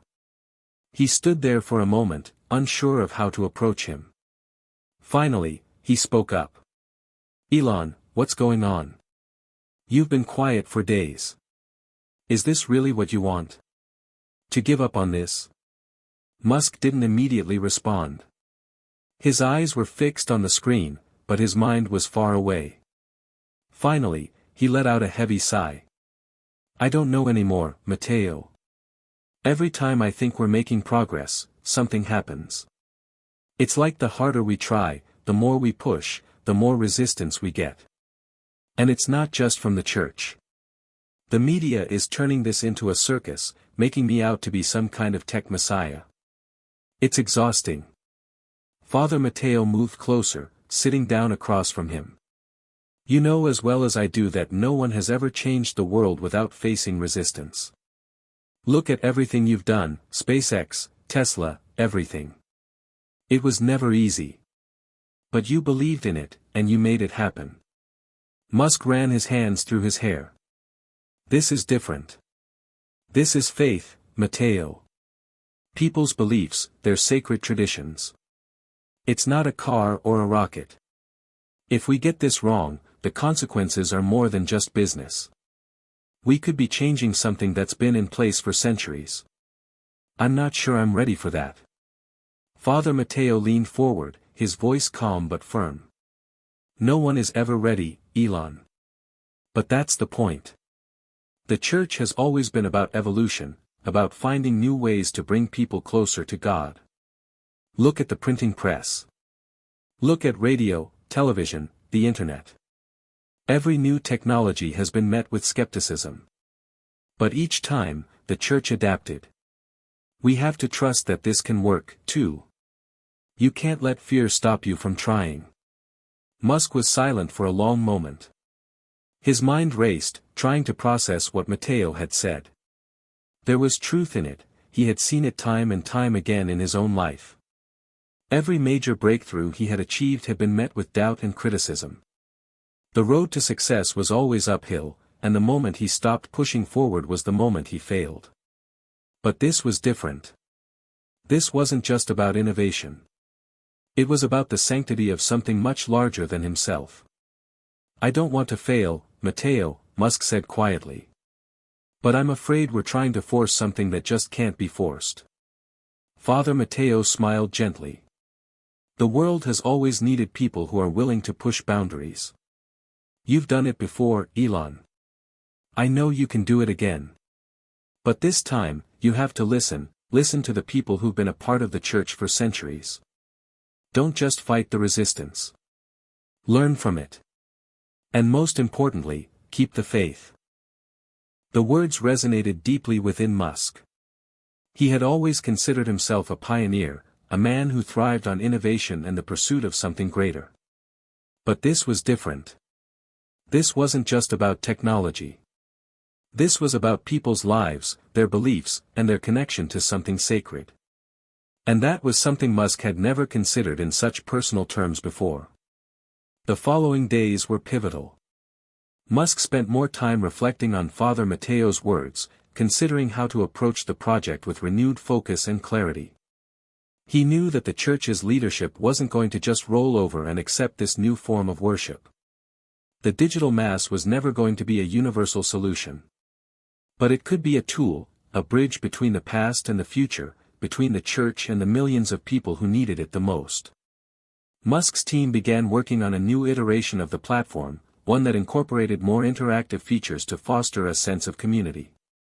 They added live prayer groups, small group discussions, and a virtual fellowship hall where people could meet after Mass and share their thoughts and experiences. It wasn't perfect, but it was a step in the right direction. They were trying to make the digital Mass not just a broadcast, but a shared experience, a space where people could come together and feel connected, even if they were physically apart. At the same time, Father Matteo began to engage more with the clergy.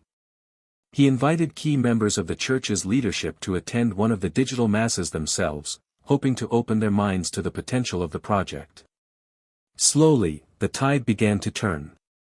Some of the younger, more open-minded priests started to see the value in what Musk and Matteo were trying to accomplish.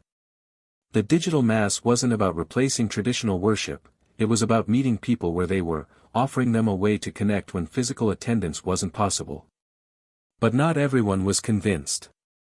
Cardinal Angelo remained steadfast in his opposition, and his influence within the church was hard to ignore. Despite the growing support from some quarters, the digital mass remained a controversial topic. Yet, Musk felt a renewed sense of purpose. He wasn't going to give up on this. He believed in it too much. There were still many challenges ahead, but he was determined to find a way to bridge the divide between technology and tradition. It had been months since the controversy surrounding the digital mass had begun. Yet, the issue still loomed large, and the divide between Musk supporters and the church's traditionalists seemed as deep as ever. Despite the increased number of online worshippers and the improvements made to the platform, the friction within the Vatican had only intensified. Elon Musk was no stranger to adversity. In fact, he thrived on it, seeing it as an opportunity to push further, break more barriers. But this was different. This time, the stakes were more personal. He wasn't just fighting for a new electric car or a new spacecraft, he was challenging a centuries-old institution, questioning the very fabric of faith and community that had held society together for generations.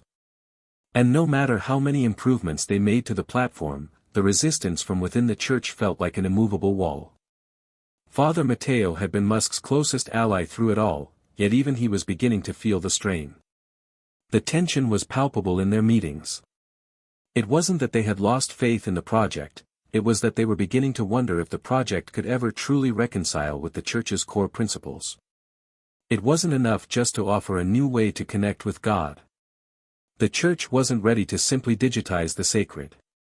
That much was clear.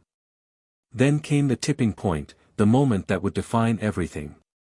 Musk had been invited to a high-level meeting with the Pope himself, a meeting that was, for all intents and purposes, a last-ditch effort to resolve the conflict. Rumors swirled that this would be the defining moment for the digital Massachusetts. The Pope, who had been largely silent on the issue, had called for a private discussion with Musk, Father Matteo, and several of the Church's most influential leaders. The press had been speculating for weeks about what would happen, and the air was thick with anticipation. Musk sat in the Vatican's opulent conference room, surrounded by some of the most powerful people in the Catholic world. Cardinal Angelo was there, of course, as were other high-ranking church officials, each with their own stake in the debate. Musk's heart pounded in his chest as the Pope entered the room. The atmosphere was tense. Everyone knew that the Pope's stance on the matter could either solidify or completely shatter the digital mass initiative. Pope Francis took his seat at the head of the table, his calm demeanor in stark contrast to the underlying tension in the room. He looked at Musk with a warmth that belied the gravity of the situation. "Mr. Musk," the Pope began, his voice gentle but firm, "I have followed your work with great interest. You are a man of vision, and I respect that. But this matter is not just about technology. It is about something much deeper. It is about the future of our faith and how it is to be transmitted to the next generation." Musk felt the weight of the Pope's words, but he held his ground. This was his chance to make his case. "Your Holiness, I believe that technology has the power to enhance our spiritual lives, to bring people closer to God. The digital mass is not about replacing the sacred or the communal, it is about expanding access to faith for those who are isolated, for those who cannot attend in person. We are not trying to replace the Church, we are trying to make the Church accessible to a new generation, in a way that meets them where they are." The Pope nodded slowly, clearly considering his words carefully. "I understand your intentions, Elon, and I do not dismiss them lightly. But you must understand the Church's responsibility, to preserve what is sacred and timeless. The Mass is a communal act, a celebration of the body of Christ. Can this be replicated virtually? Can one truly experience the presence of God through a screen?" Musk hesitated, the question hanging heavily in the air. He had wrestled with this very issue since the project's inception. Could a digital mass really replicate the experience of physical communion? The truth was, he didn't know. What he did know was that millions of people, many of whom were unable to participate in a traditional mass, were finding something meaningful in the digital version. Father Matteo spoke up, sensing Musk's uncertainty. "Your Holiness, what we've seen is that people are not turning to the digital mass out of convenience. They're turning to it because it offers them a connection to something they've been missing. We're not saying this is the future of the Church, we're saying it's a new way for people to find their way back to God." The Pope looked at Father Matteo for a long moment before speaking again. "The Church has always adapted to the times.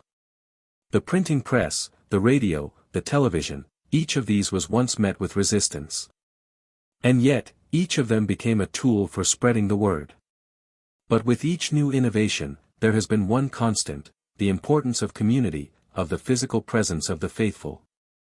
Musk's mind raced as he tried to find the right words. He had always been able to speak with confidence about technology, about innovation. But this was different. This was a conversation about faith, a topic Musk had always approached with a sense of distance, a subject he had never fully understood. Could he really bring something new into a space so rich with history and tradition? "I understand the importance of community, Your Holiness," Musk said, his voice steady but uncertain. "That's why we're working to make the digital mass more communal, more interactive. We're creating spaces where people can connect, discuss, and pray together. It's not about replacing the physical experience, it's about creating an alternative that's meaningful for those who can't be there in person. What we want is to bring the Church to the people, not take them away from it." For a moment, the room was silent. Everyone seemed to be weighing Musk's words, considering whether they were truly in alignment with the Church's mission. Finally, the Pope spoke again. "This is not an easy decision, Elon. But I do see the value in what you are attempting. You have shown great passion and dedication to the project, and I believe your intentions are genuine. However, there must be safeguards in place. This cannot replace the real Massachusetts. It must always be an option, not a substitute. The church will continue to be the heart of faith, and the digital mass will be a way to support, not supplant, that. Musk felt a sense of relief wash over him, though it was tempered by the weight of what the Pope had said. This was not a victory, at least, not in the way he had imagined it. But it was a step forward. The Pope was not rejecting the project outright. There was still room for compromise. "Thank you, Your Holiness," Musk said, his voice filled with gratitude. "We will continue to work to ensure that the digital mass complements, rather than competes with, the physical Massachusetts. We're in this together, and we will make sure that this tool is used in the right way." As the meeting came to a close, Musk realized that the road ahead was still long and uncertain. The digital mass was far from a universally accepted idea, and it was clear that it would take time to fully integrate it into the Church's practices. But the Pope's blessing, though limited, was a significant step forward. Musk had learned that innovation in the realm of faith was a delicate thing. It wasn't just about creating something new, it was about respecting the old, honoring tradition, and finding a way to move forward together. The months that followed the Pope's tentative approval of the digital mass were marked by an overwhelming sense of both urgency and uncertainty. Musk had always been accustomed to operating in a world where disruption was a given, but this was different. This wasn't about electric cars or rockets, it was about faith, something far more personal, more fragile than anything he had ever dealt with. Father Matteo had been a steady guide through this difficult period. The support of the Church's leadership, though divided, was growing.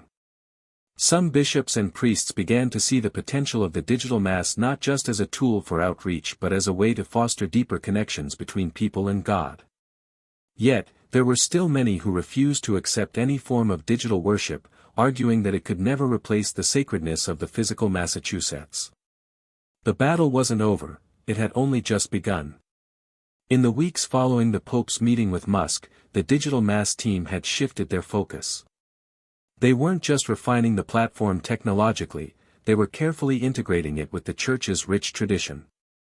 The focus was no longer just on innovation, it was on creating a sacred space, a place where faith could flourish in a digital world. Musk, who had always been driven by his desire to solve problems, now found himself working on a different kind of challenge, one that required patience, humility, and a deep understanding of the spiritual journey of millions of people. The next step in the journey came when Musk and Father Matteo decided to host a global test run of the digital Massachusetts. It was to be a live event streamed to millions of people worldwide, a litmus test for the platform's viability as a new way to worship. The event was scheduled to take place in the Vatican, and it would be the first time that such a mass would be held in partnership with the Church. There was a palpable sense of anticipation in the days leading up to the event. Musk spent hours reviewing every detail, making sure the technology would run smoothly. His engineers had worked tirelessly on the platform, improving its features to make it as interactive as possible. There were virtual prayer circles, live chats for reflection, and spaces for people to share their thoughts and experiences after the Mass had concluded. Everything had been designed with one goal in mind, to create a genuine, communal experience in a digital space. Father Matteo had been working equally hard behind the scenes, speaking with church leaders and encouraging priests from around the world to participate. The Pope had agreed to lead the first Mass, but only if the digital experience adhered strictly to the sanctity of the tradition. The pressure was immense, but it also served as a reminder of how much was riding on this moment. If this test run succeeded, it would open the door for the digital Mass to be rolled out to a global audience. If it failed, it could spell the end of the project altogether. The day of the event arrived, and the world watched as Musk, Father Matteo, and the team gathered in the Vatican's Grand Hall. The Pope was there, his serene presence casting a calming effect on everyone in the room. As the digital platform went live, the thousands of participants across the globe waited for the first signal of connection. Musk stood at the back of the room, watching as the digital Mass unfolded before him. For the first time in months, he felt a sense of peace. The platform was working perfectly, the virtual Mass was being broadcast seamlessly, and the interaction from online worshippers was more than he had expected. People were engaging with the service in a way that Musk had only hoped for. They were sharing their thoughts, asking questions, praying together. It was a community, one built not on physical presence but on the shared experience of faith. Father Mateo, standing beside Musk, smiled as he watched the global response. "It's happening," he said, a note of awe in his voice. "People are truly connecting, Elon. This is bigger than any of us imagined." Musk nodded, his eyes still focused on the screen. "It's more than just technology," he said softly. "It's a bridge, connecting people, no matter where they are." As the Mass came to an end, the Pope addressed the global audience, his words reverberating through the digital space. "Today, we have seen something remarkable," he said. "Not just a new form of worship, but a new way for us to come together as a community. The Church is not defined by walls or buildings, it is defined by the faith we share, and that faith can transcend all boundaries. The digital Mass is a tool, a new way for us to connect with God and with one another." The Pope's words were powerful. They weren't a blanket endorsement of the digital Mass, but they acknowledged its potential to reach millions of people in ways that had never been possible before. Musk felt a surge of relief and pride. They had done it. The digital Mass was no longer just a concept, it was a reality. In the weeks that followed, feedback poured in from around the world. For many, the experience had been transformative. People who had long been disconnected from the Church found a sense of belonging in the digital Massachusetts families, unable to attend services due to distance or illness, were now able to worship together. The Church's mission of outreach and inclusivity had taken on a new form, one that could reach people no matter where they were in the world. But as the digital Mass gained traction, the challenges didn't end. Cardinal Angelo, who had been the most vocal opponent of the project, continued to express his concerns. He remained wary of the platform's ability to preserve the sanctity of the Mass, and he made it clear that he would not support its widespread implementation without further scrutiny. Musk and Father Mateo knew that they would have to continue navigating these tensions carefully. The Church's leadership was still divided, and it was clear that this was going to be a long journey. But the test run had been a success, and they had the support of a growing number of clergy and lay people who believed in the potential of the digital Mass. One afternoon, as Musk sat in his office reflecting on the success of the test, Father Mateo called him. "Elon, I've just spoken with the Pope," he said. "He's impressed with the progress you've made. There are still many hurdles ahead, but the Pope believes that the digital Mass could be an important part of the Church's future." Musk felt a weight lift off his shoulders. It wasn't the all-encompassing victory he had hoped for, but it was a step forward. A new beginning. As he looked out the window at the busy world outside, Musk realized that this journey had become about more than just technology, it had become about faith, about community, and about bridging the gap between tradition and innovation. The road ahead would be difficult, but for the first time in a long while, Musk felt a sense of hope. The digital Mass was slowly starting to find its place within the Church, but the journey was far from smooth. While many embraced the new platform with open arms, others continued to resist it, seeing it as a mere novelty, a temporary solution for a world that had lost its way. Musk knew that despite the progress they had made, the real test was still ahead. Could they convince the skeptics, particularly the more conservative factions within the Church, that the digital Mass was not just a passing trend but a valuable tool for the future? It was clear that the stakes had grown higher, and the pressure was mounting. The Pope's cautious blessing had been a turning point, but now Musk had to navigate the complex landscape of Church politics. Cardinal Angelo, whose vocal opposition had once been a significant barrier, remained a key player in the ongoing debate. Despite the positive feedback from global audiences, Cardinal Angelo had not wavered in his stance. To him, the physical Mass, with its deep-rooted traditions and communal experience, could never be replicated online, no matter how advanced the technology became. One chilly evening, Musk sat in his office, reflecting on the challenges ahead. He had always been driven by the desire to innovate, to disrupt, but this was different. The stakes weren't just about launching another product, they were about making a lasting impact on the way people experienced their faith. Father Mateo had been a steadfast ally through it all, but even he seemed exhausted by the ongoing debates. The constant push and pull between the church's leadership and the digital mass team had begun to take its toll. And yet, neither Musk nor Father Mateo could afford to back down now. They were too deep into the project, and too many people, both within and outside of the church, were depending on them to succeed. In the weeks following the test run, the Vatican decided to host a second, larger-scale event, a virtual celebration of Easter, which would be streamed to millions of people around the world. This time, the stakes were higher. It was not just a test, it was an opportunity to prove that the digital mass could be integrated into the Church's most sacred observances. The preparations were immense. Father Mateo worked tirelessly behind the scenes, coordinating with priests, bishops, and church leaders to ensure that the Mass was both technologically flawless and spiritually meaningful. Musk, on the other hand, focused on refining the platform, ensuring that every feature was designed to enhance the worship experience.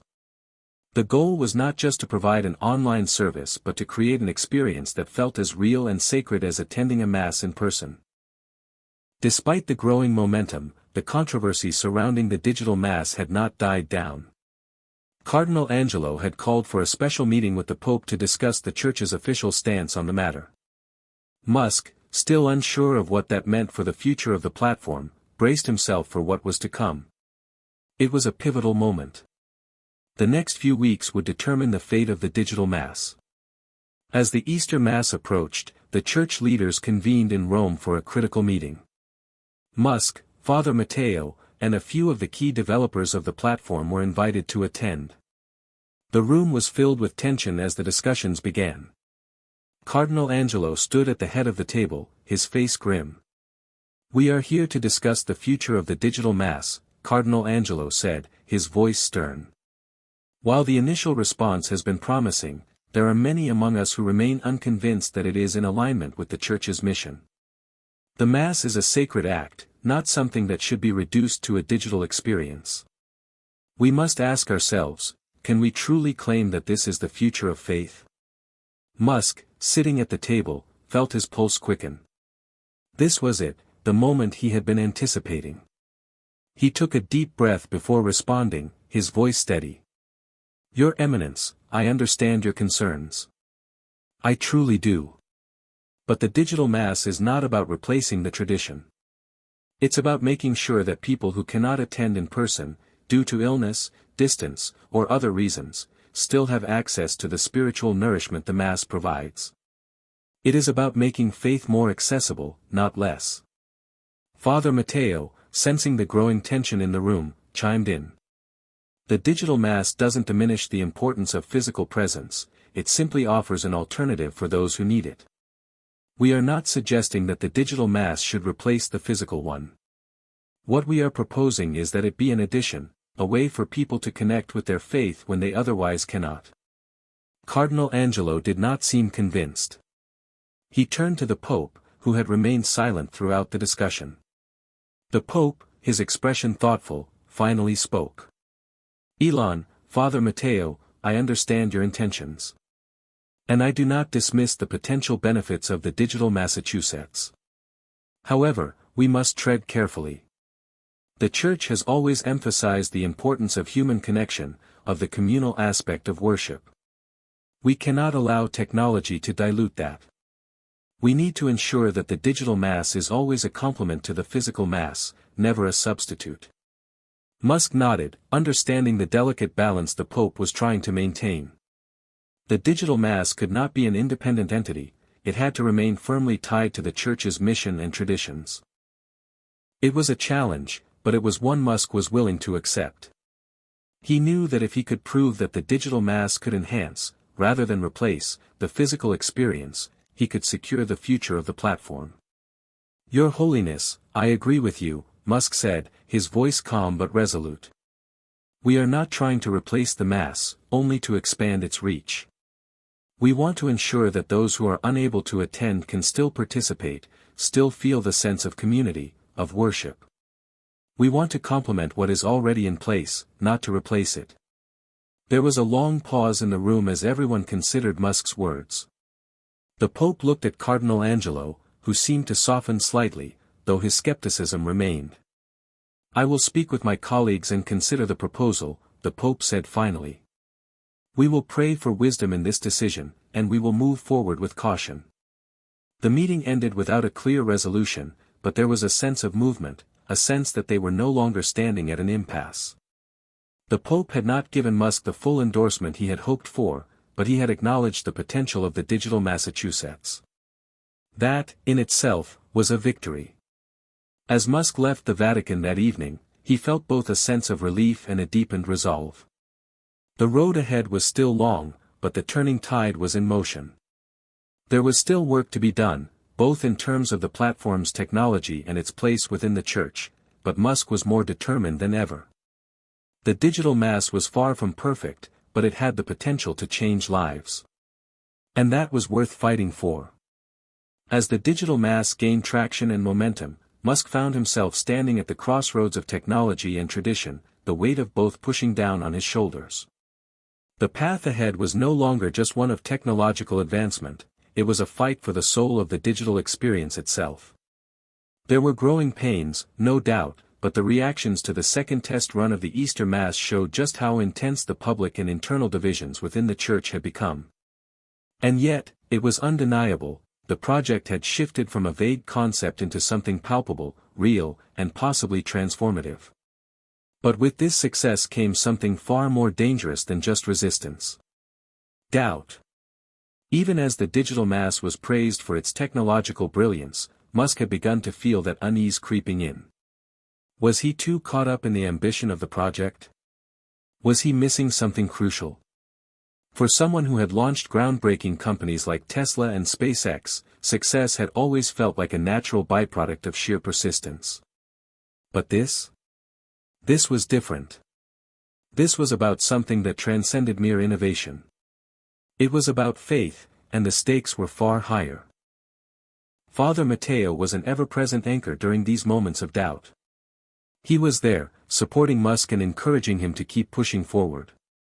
But even Father Matteo, who had been an ardent believer in the potential of the digital mass, had begun to voice some concerns.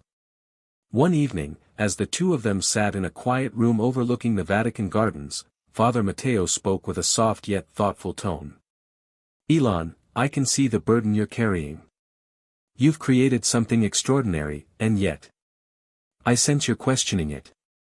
Maybe even doubting it, like I sometimes do." Musk's eyes were distant as he gazed out at the moonlit gardens, his mind whirling with the ongoing challenges. "I don't know anymore, Matteo. What if this is the wrong path? What if we're doing more harm than good by trying to turn something as sacred as the Mass into a digital experience? I've always been about pushing boundaries, but this is different. This is about something much bigger." Father Matteo nodded slowly, his gaze gentle. "You are right to feel the weight of it. The Church has existed for centuries, and we have always valued human connection. But remember this, Elon, the Church itself has changed over time. When the printing press was invented, there were those who feared it would disrupt the faith, that it would cheapen the sacredness of God's Word. And yet, it was the printing press that allowed the Bible to reach more people than ever before." Musk looked at him, skeptical yet intrigued. "But this is different. This is a virtual world. A place where people don't gather in person. Where the touch of a hand or the exchange of communion is replaced by a screen." Father Matteo smiled faintly, a knowing glint in his eyes. "Yes, it's different. But is it less sacred? When we pray together online, when we share our thoughts and our faith with one another, is the love we share not real? The essence of what we're doing here isn't about the technology itself. It's about how it connects people. It's about how it brings them closer to God. That's what matters." Musk listened intently, his mind churning over Father Matteo's words. Could it be that the connection people felt through the digital mass was just as real as the one formed in a physical church? Could the digital experience be sacred in its own right, even if it didn't fit into the mold of traditional worship? Father Matteo's words echoed in his mind for the rest of the night. As much as he had tried to focus solely on the technological side of things, Musk now realized that his true struggle wasn't about engineering the perfect platform. It was about understanding the true nature of faith. The digital mass wasn't just a tool, it was a new way for people to experience spirituality, to connect with one another and with God. And perhaps, just perhaps, that could be sacred too. But even as Musk felt a glimmer of clarity, there were still the ever-present voices of opposition within the church. Cardinal Angelo, for instance, had become more vocal than ever. The cardinal was now spearheading a group of senior clergy who sought to push back against the digital mass initiative, insisting that it would erode the authenticity of worship. Faith is meant to be felt, not just observed, Cardinal Angelo had said in a recent sermon broadcast to millions. The Mass, in its most sacred form, requires the physical presence of the congregation. The act of being in the same space, breathing the same air, receiving the same sacraments, that is what makes it holy. To reduce that to a mere broadcast is to diminish its power. The Cardinal's words had struck a chord with many, even those who had initially supported the digital Massachusetts. As the debate raged on, public opinion seemed to shift. Many in the church's leadership were now calling for a broader discussion about the role of technology in faith. Some began to question whether the digital mass could truly serve the purpose of uniting people in a genuine spiritual experience, or if it was simply a high-tech gimmick. The growing opposition was frustrating, but Musk was not one to back down. He understood the stakes now more than ever. His desire to innovate, to change the world, had always been clear. But now, he was trying to create something far deeper, an experience that could touch people's hearts, that could bring them closer to each other and to their Creator, no matter where they were in the world. Father Matteo, ever the optimist, still believed in the potential of the digital Massachusetts. Yet, even he couldn't deny that the tide of opposition was getting stronger. At a recent meeting, Father Matteo had voiced his own concerns, though not with the same fervor that the Cardinal had displayed. "Elon, I have to admit, I'm not sure where this will all go. The opposition is strong, and the doubts are growing. But I believe in this project. I believe that the digital mass can do something that the Church has struggled to do for centuries, reach people who are otherwise unreachable." Musk looked at Father Matteo, his thoughts a whirl of conflicting emotions. "But what if we're wrong, Matteo? What if we're just forcing a square peg into a round hole? What if we can't replicate the deep spiritual experience people have in a physical church? And what if, in doing so, we lose something sacred along the way?" Father Matteo placed a hand on Musk's shoulder, his voice steady. "Then we learn from it. We adapt. We never stop trying to find ways to bring people closer to God. But we must remember, we are not trying to replace the Massachusetts. We are trying to give people another way to connect. Another way to worship. And in this world, where people are more disconnected than ever, maybe this is the way forward." Musk was quiet for a long moment, taking in Father Matteo's words. Despite the doubt that lingered in the back of his mind, he knew that he couldn't walk away from this project. Not now. Not when so many people had already found solace in the digital Massachusetts. The path ahead was uncertain, fraught with challenges and questions that had yet to be answered. But Musk had never been one to shy away from uncertainty. The digital mass, he now realized, was not just about technology. It was about faith, something far more elusive, yet far more enduring. As the days leading up to the grand Easter Mass streamed event approached, the pressure seemed to intensify with each passing moment. Elon Musk, typically unflappable in the face of any challenge, found himself wrestling with an unfamiliar tension. His thoughts swirled with doubts and questions. Was this the right thing to do? Was this project truly honoring the essence of faith, or was it becoming a mere spectacle? He could not deny the significance of what they were attempting. But could technology truly bridge the sacred gap between human souls and their Creator? Could it replace the experience of gathering in person, physically present, to worship? Father Matteo, who had become both a friend and a spiritual mentor to Musk, had continued to encourage him in the face of growing opposition. He had seen how much the digital mass had already meant to many, especially those who couldn't attend physical services for reasons beyond their control. Musk had seen these stories too, the people who were once isolated from the church, but who had found connection and community through this new form of worship. But the stakes had never been higher. This Easter Mass wasn't just another live-streamed event. This was their biggest test yet, the test of whether the digital Mass could truly provide the same sense of reverence and community as the traditional Massachusetts. And the church had already made it clear, the future of the initiative would depend on how well this Mass went. Musk found himself spending long hours at the control center, overseeing the technical aspects of the broadcast. This wasn't a simple live stream, it was an immersive, multi-sensory experience that aimed to replicate the sacredness of a traditional Massachusetts. Every detail had to be perfect, the lighting, the sound, the visual experience. It was a combination of high technology and deep spirituality, and the team worked tirelessly to ensure that it didn't feel like a mere broadcast but rather a transformative experience for those watching from afar. Despite all their preparations, there were still lingering concerns.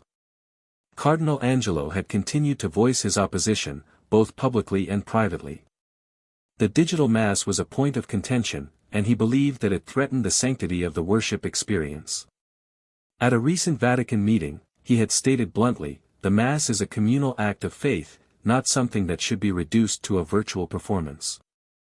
We risk losing the essence of what it means to come together as the body of Christ." The Pope, however, had shown signs of softening.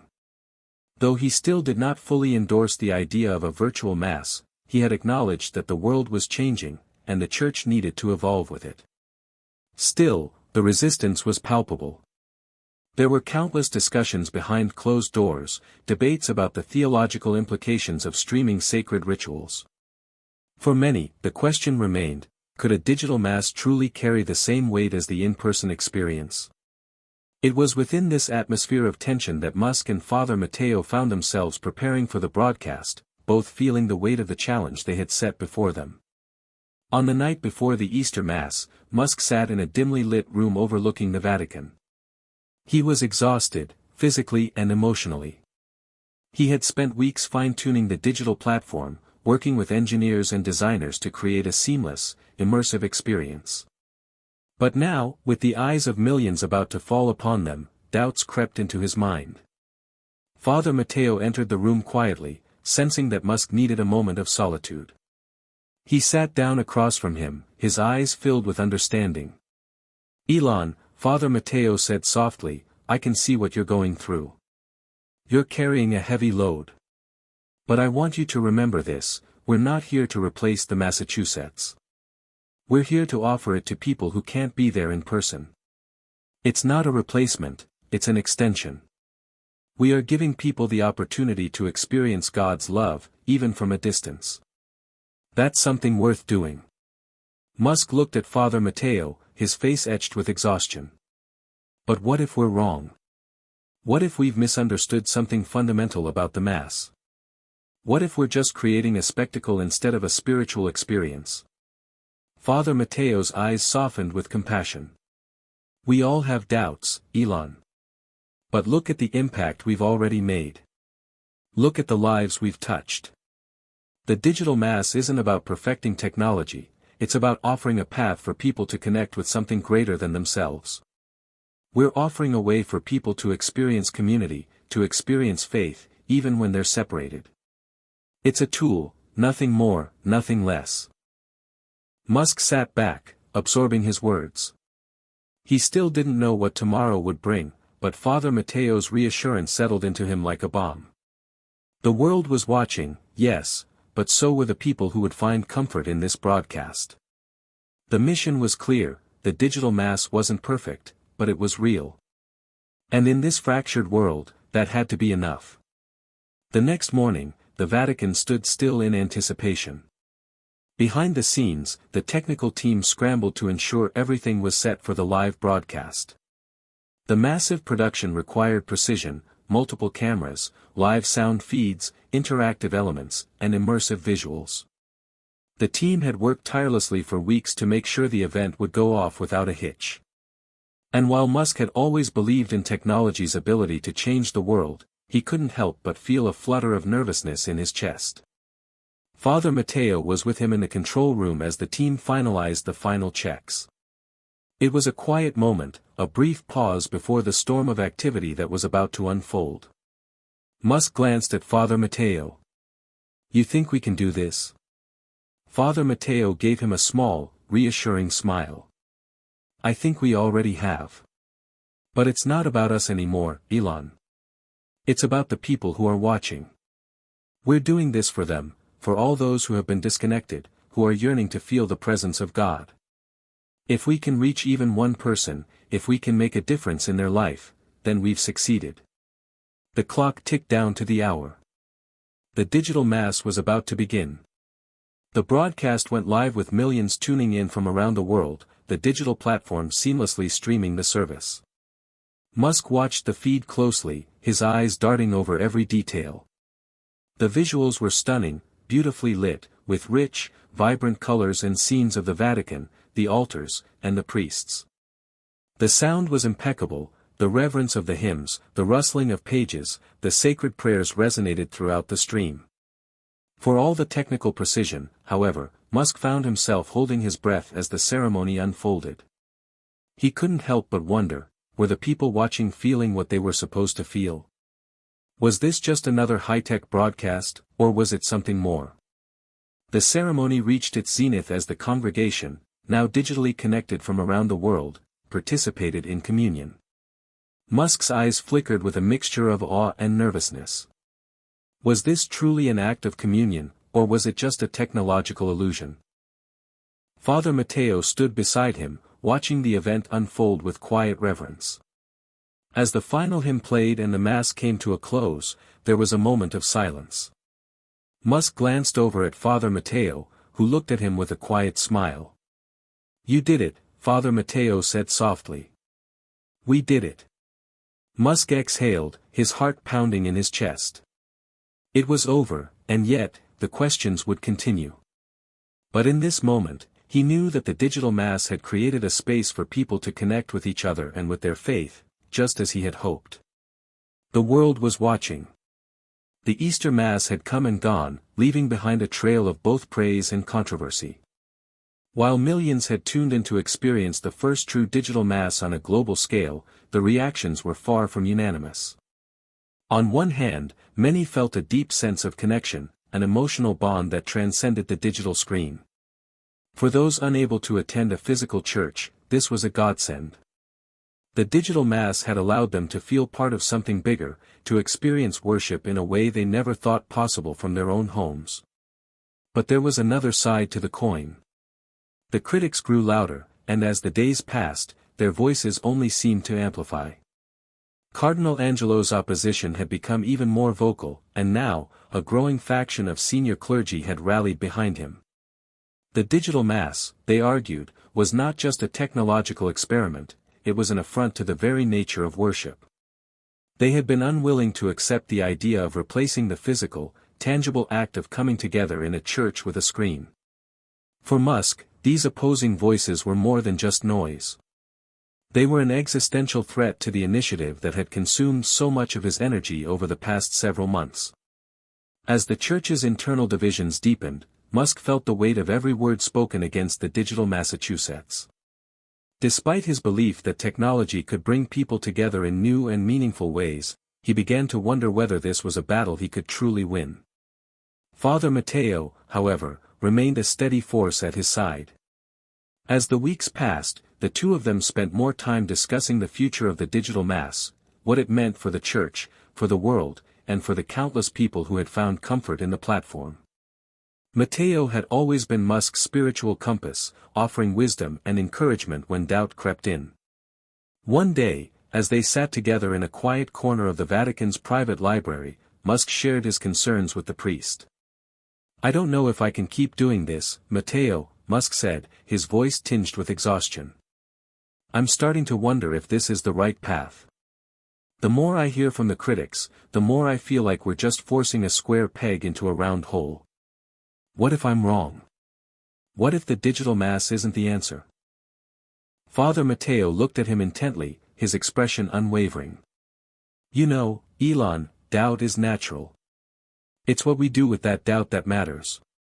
You've already created something incredible, something that has touched so many lives. The world needs change, and it needs people willing to challenge the status quo. This is about more than just technology, it's about people. It's about meeting them where they are and offering them a way to connect to their faith, even when they can't physically be present in a church. Isn't that what we're really after? Musk nodded, but his mind was still clouded with uncertainty. He thought back to the Easter Mass, when the numbers had far exceeded their expectations. But even as the stream had ended and the applause had died down, the criticisms had lingered like a shadow. It wasn't just the critics in the church, the media had also picked up on the controversy, amplifying the divisions. He had expected pushback from the church's more traditional factions. What he hadn't anticipated was the depth of the skepticism, not only from clergy but also from a growing segment of the faithful.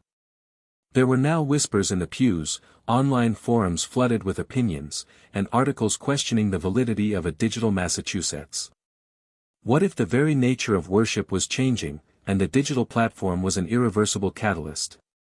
Was this the beginning of a new era, or was it a passing trend? Musk knew that he couldn't ignore these voices. They represented a critical challenge, not just to his vision, but to the future of the project itself. The turning point came in the form of an invitation. The Vatican had requested that Musk personally attend a meeting with the Pope and the senior cardinals to discuss the future of the digital Massachusetts. It was a meeting Musk had dreaded, one that would determine the direction of the initiative. If the Vatican decided to oppose the digital mass, it could mean the end of the project. The day of the meeting arrived, and Musk, accompanied by Father Mateo, walked into a large, grand hall inside the Vatican. The room was filled with key figures, senior cardinals, bishops, and other church leaders, each seated around an imposing wooden table. At the head of the table was the Pope, his eyes calm but discerning as he observed Musk and Father Mateo. Musk took his seat, his hands clasped together in front of him. He knew this was a defining moment. This wasn't just a meeting, it was a test of faith. Not just his own, but the Church's faith in a new way of connecting with believers in the modern world. The Pope began the meeting with a soft but firm voice. Elon, Father Mateo, thank you for joining us today. We have discussed the digital mass extensively in recent weeks, and there are many differing views on the matter. Some see it as a new way to spread the word of God, while others are concerned that it may dilute the sacredness of the Massachusetts. But I think what is most important is understanding where we go from here. Musk swallowed hard, then leaned forward, choosing his words carefully. I believe in this project. I believe that technology can enhance our connection to faith and each other. For millions of people who can't attend a physical service, the digital mass offers them a chance to be part of something sacred. It allows them to experience worship, to hear the word, and to feel connected to the church. The question is not whether the mass can be digital, it's whether the church can evolve in a way that meets the needs of the people without compromising the essence of what we believe. Cardinal Angelo, seated near the Pope, spoke up, his voice sharp. But, Elon, there are things that technology cannot replicate. The human element, the touch of a hand, the sharing of the Eucharist, the physical act of being in the presence of fellow believers. These are things that cannot be transferred through a screen. The Mass is not just about hearing words, it's about the experience, the communion with others, with God. Musk paused, absorbing the Cardinal's words. I understand your concerns, Cardinal, he said quietly. And I don't want to replace the human connection. But the reality is that many people can't attend a physical service. They're elderly, disabled, or simply living in areas where there is no access to a church. For them, the digital mass offers a lifeline. It's not about replacing what we've always done, it's about offering a way for people to connect when they otherwise couldn't. Father Mateo nodded, adding, it's about expansion, not replacement. The digital mass doesn't replace the traditional experience, it simply extends it. The room was silent for a long moment. The Pope sat back, his hands folded together, as he pondered the arguments before him. The weight of the decision was heavy on his shoulders. Finally, he spoke again. "I appreciate the passion both of you have for this project," the Pope said. "It is clear that your intentions are sincere. However, the Church must take a measured approach. We cannot abandon tradition, but we also cannot close ourselves off to new ways of reaching our people.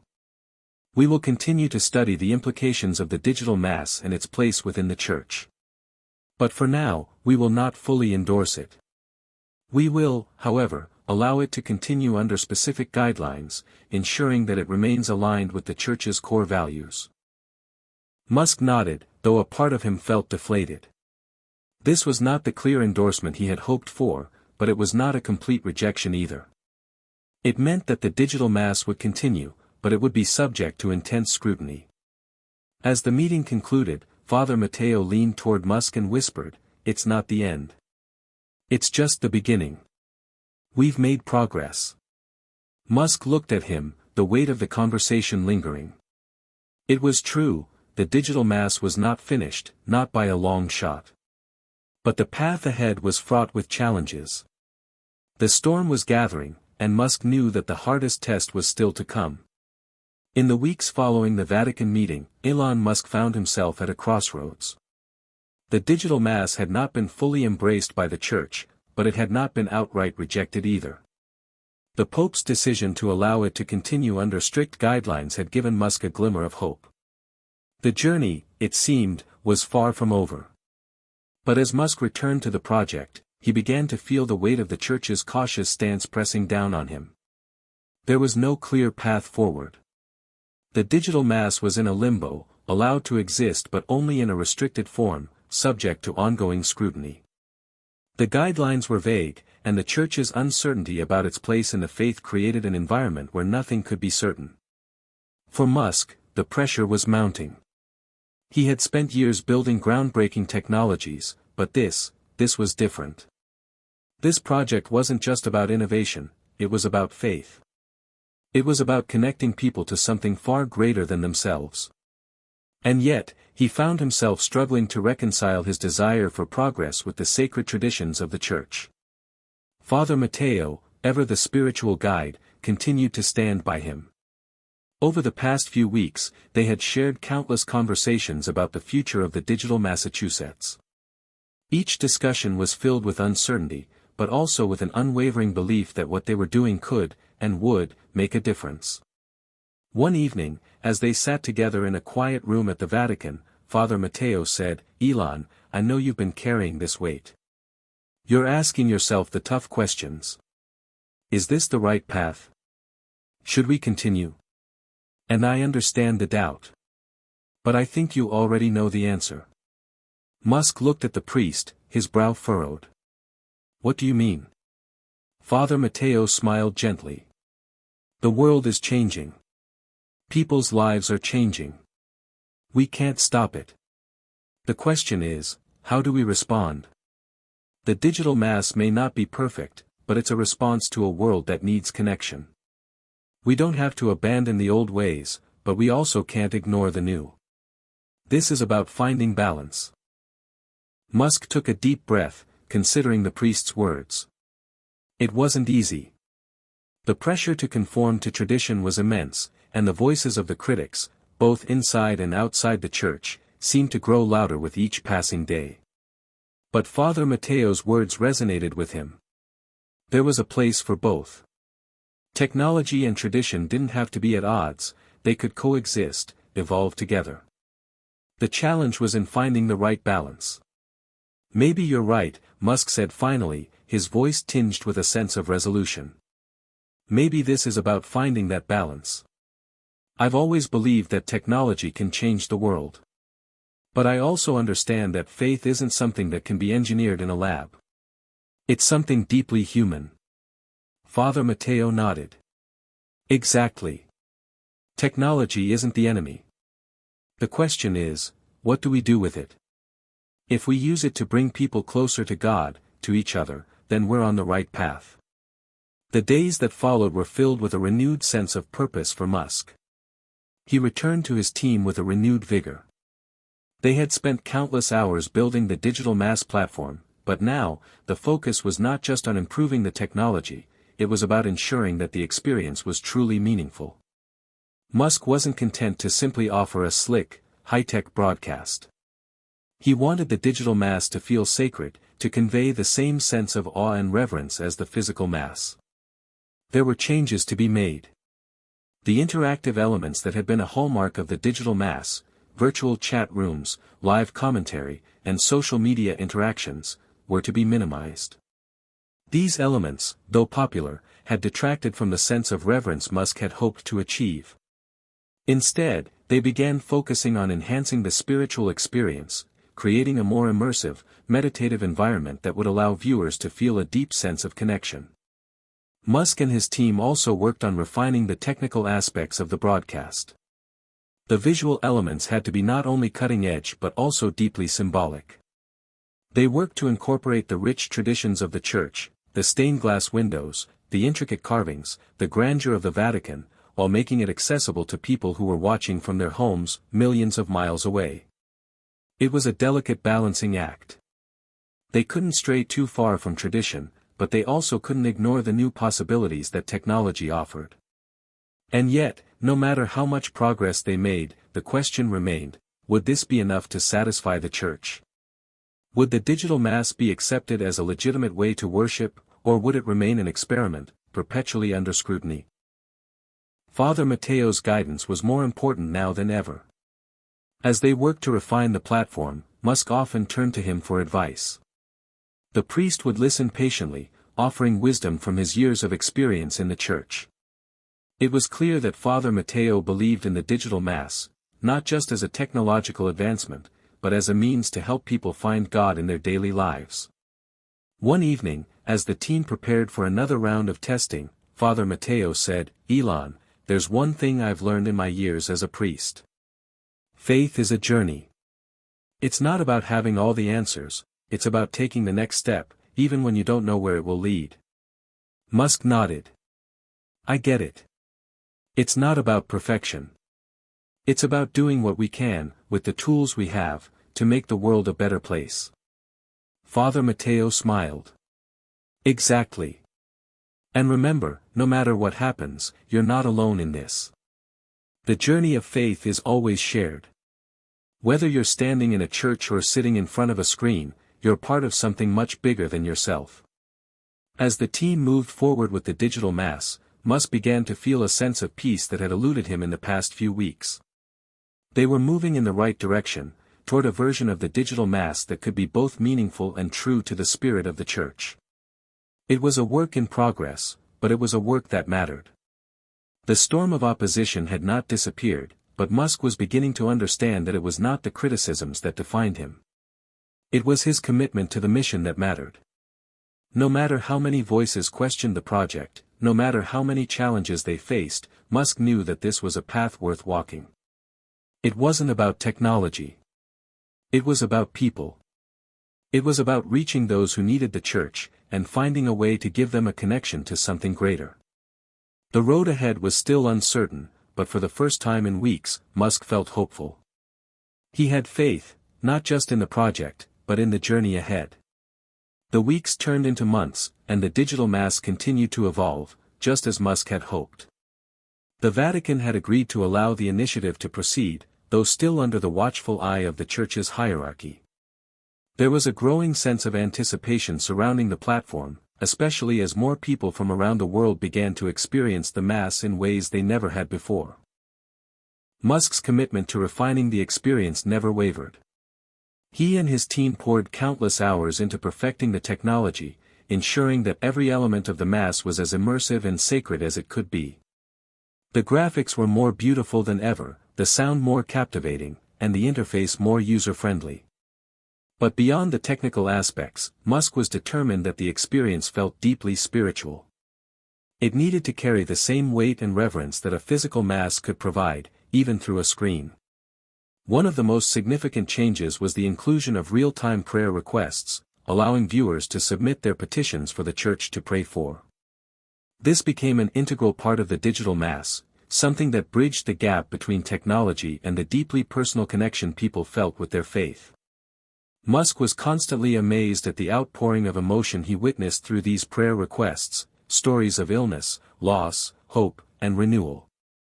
The digital mass had become not just a way for people to watch mass, but a way for them to feel truly seen and heard by their community.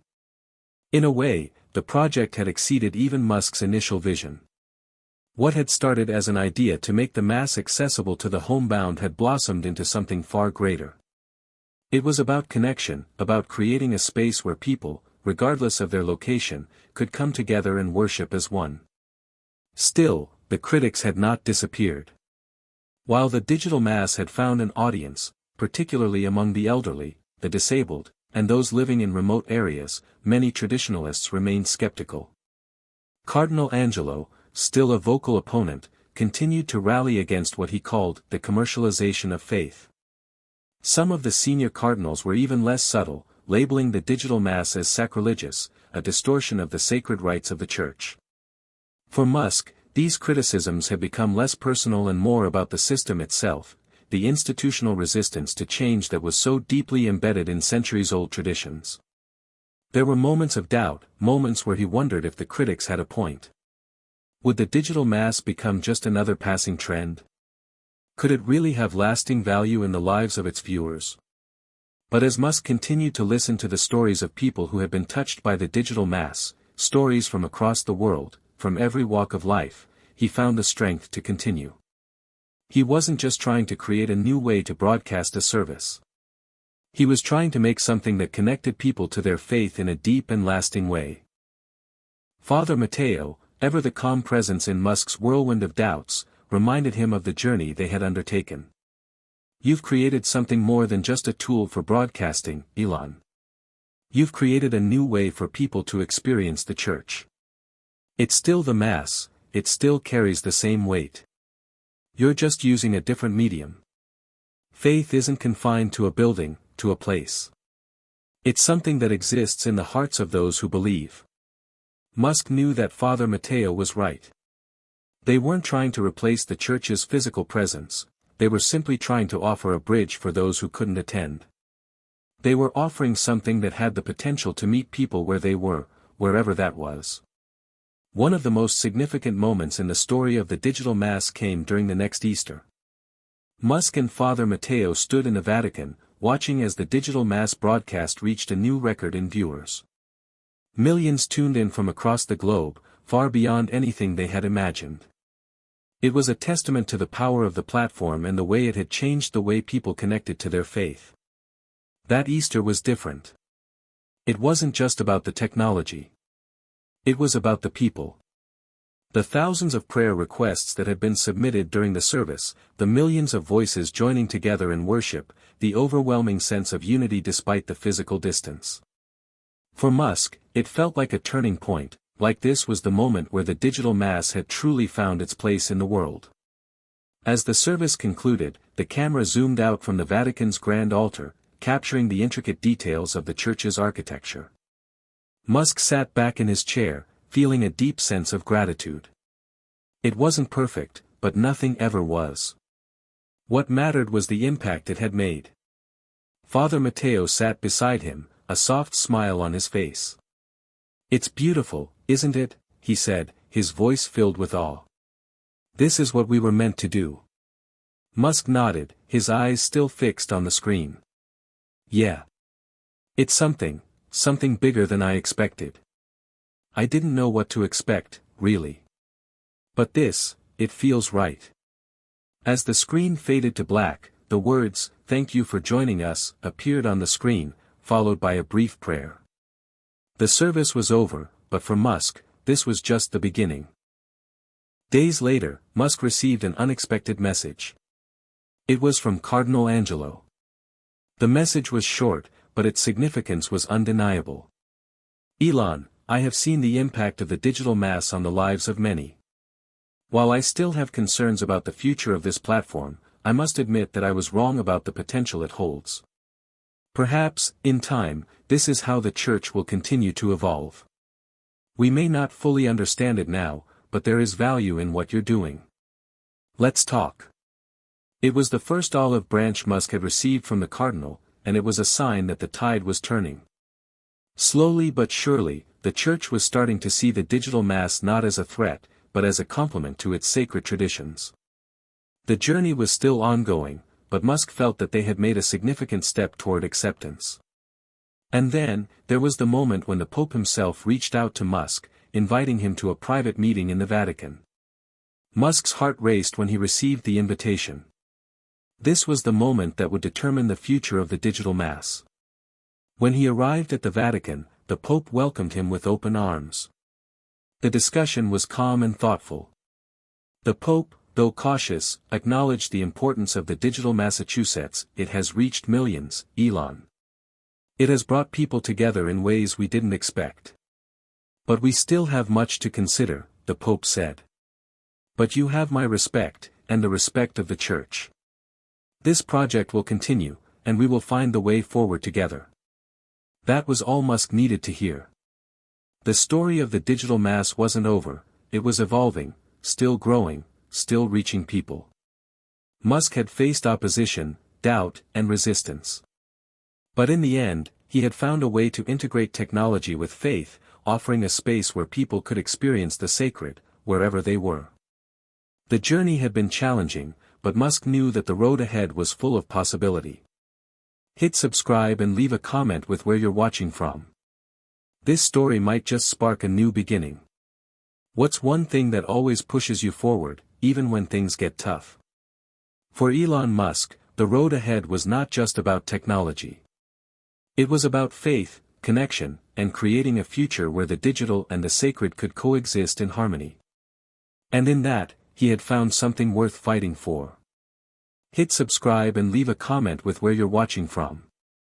This story might just spark a new beginning.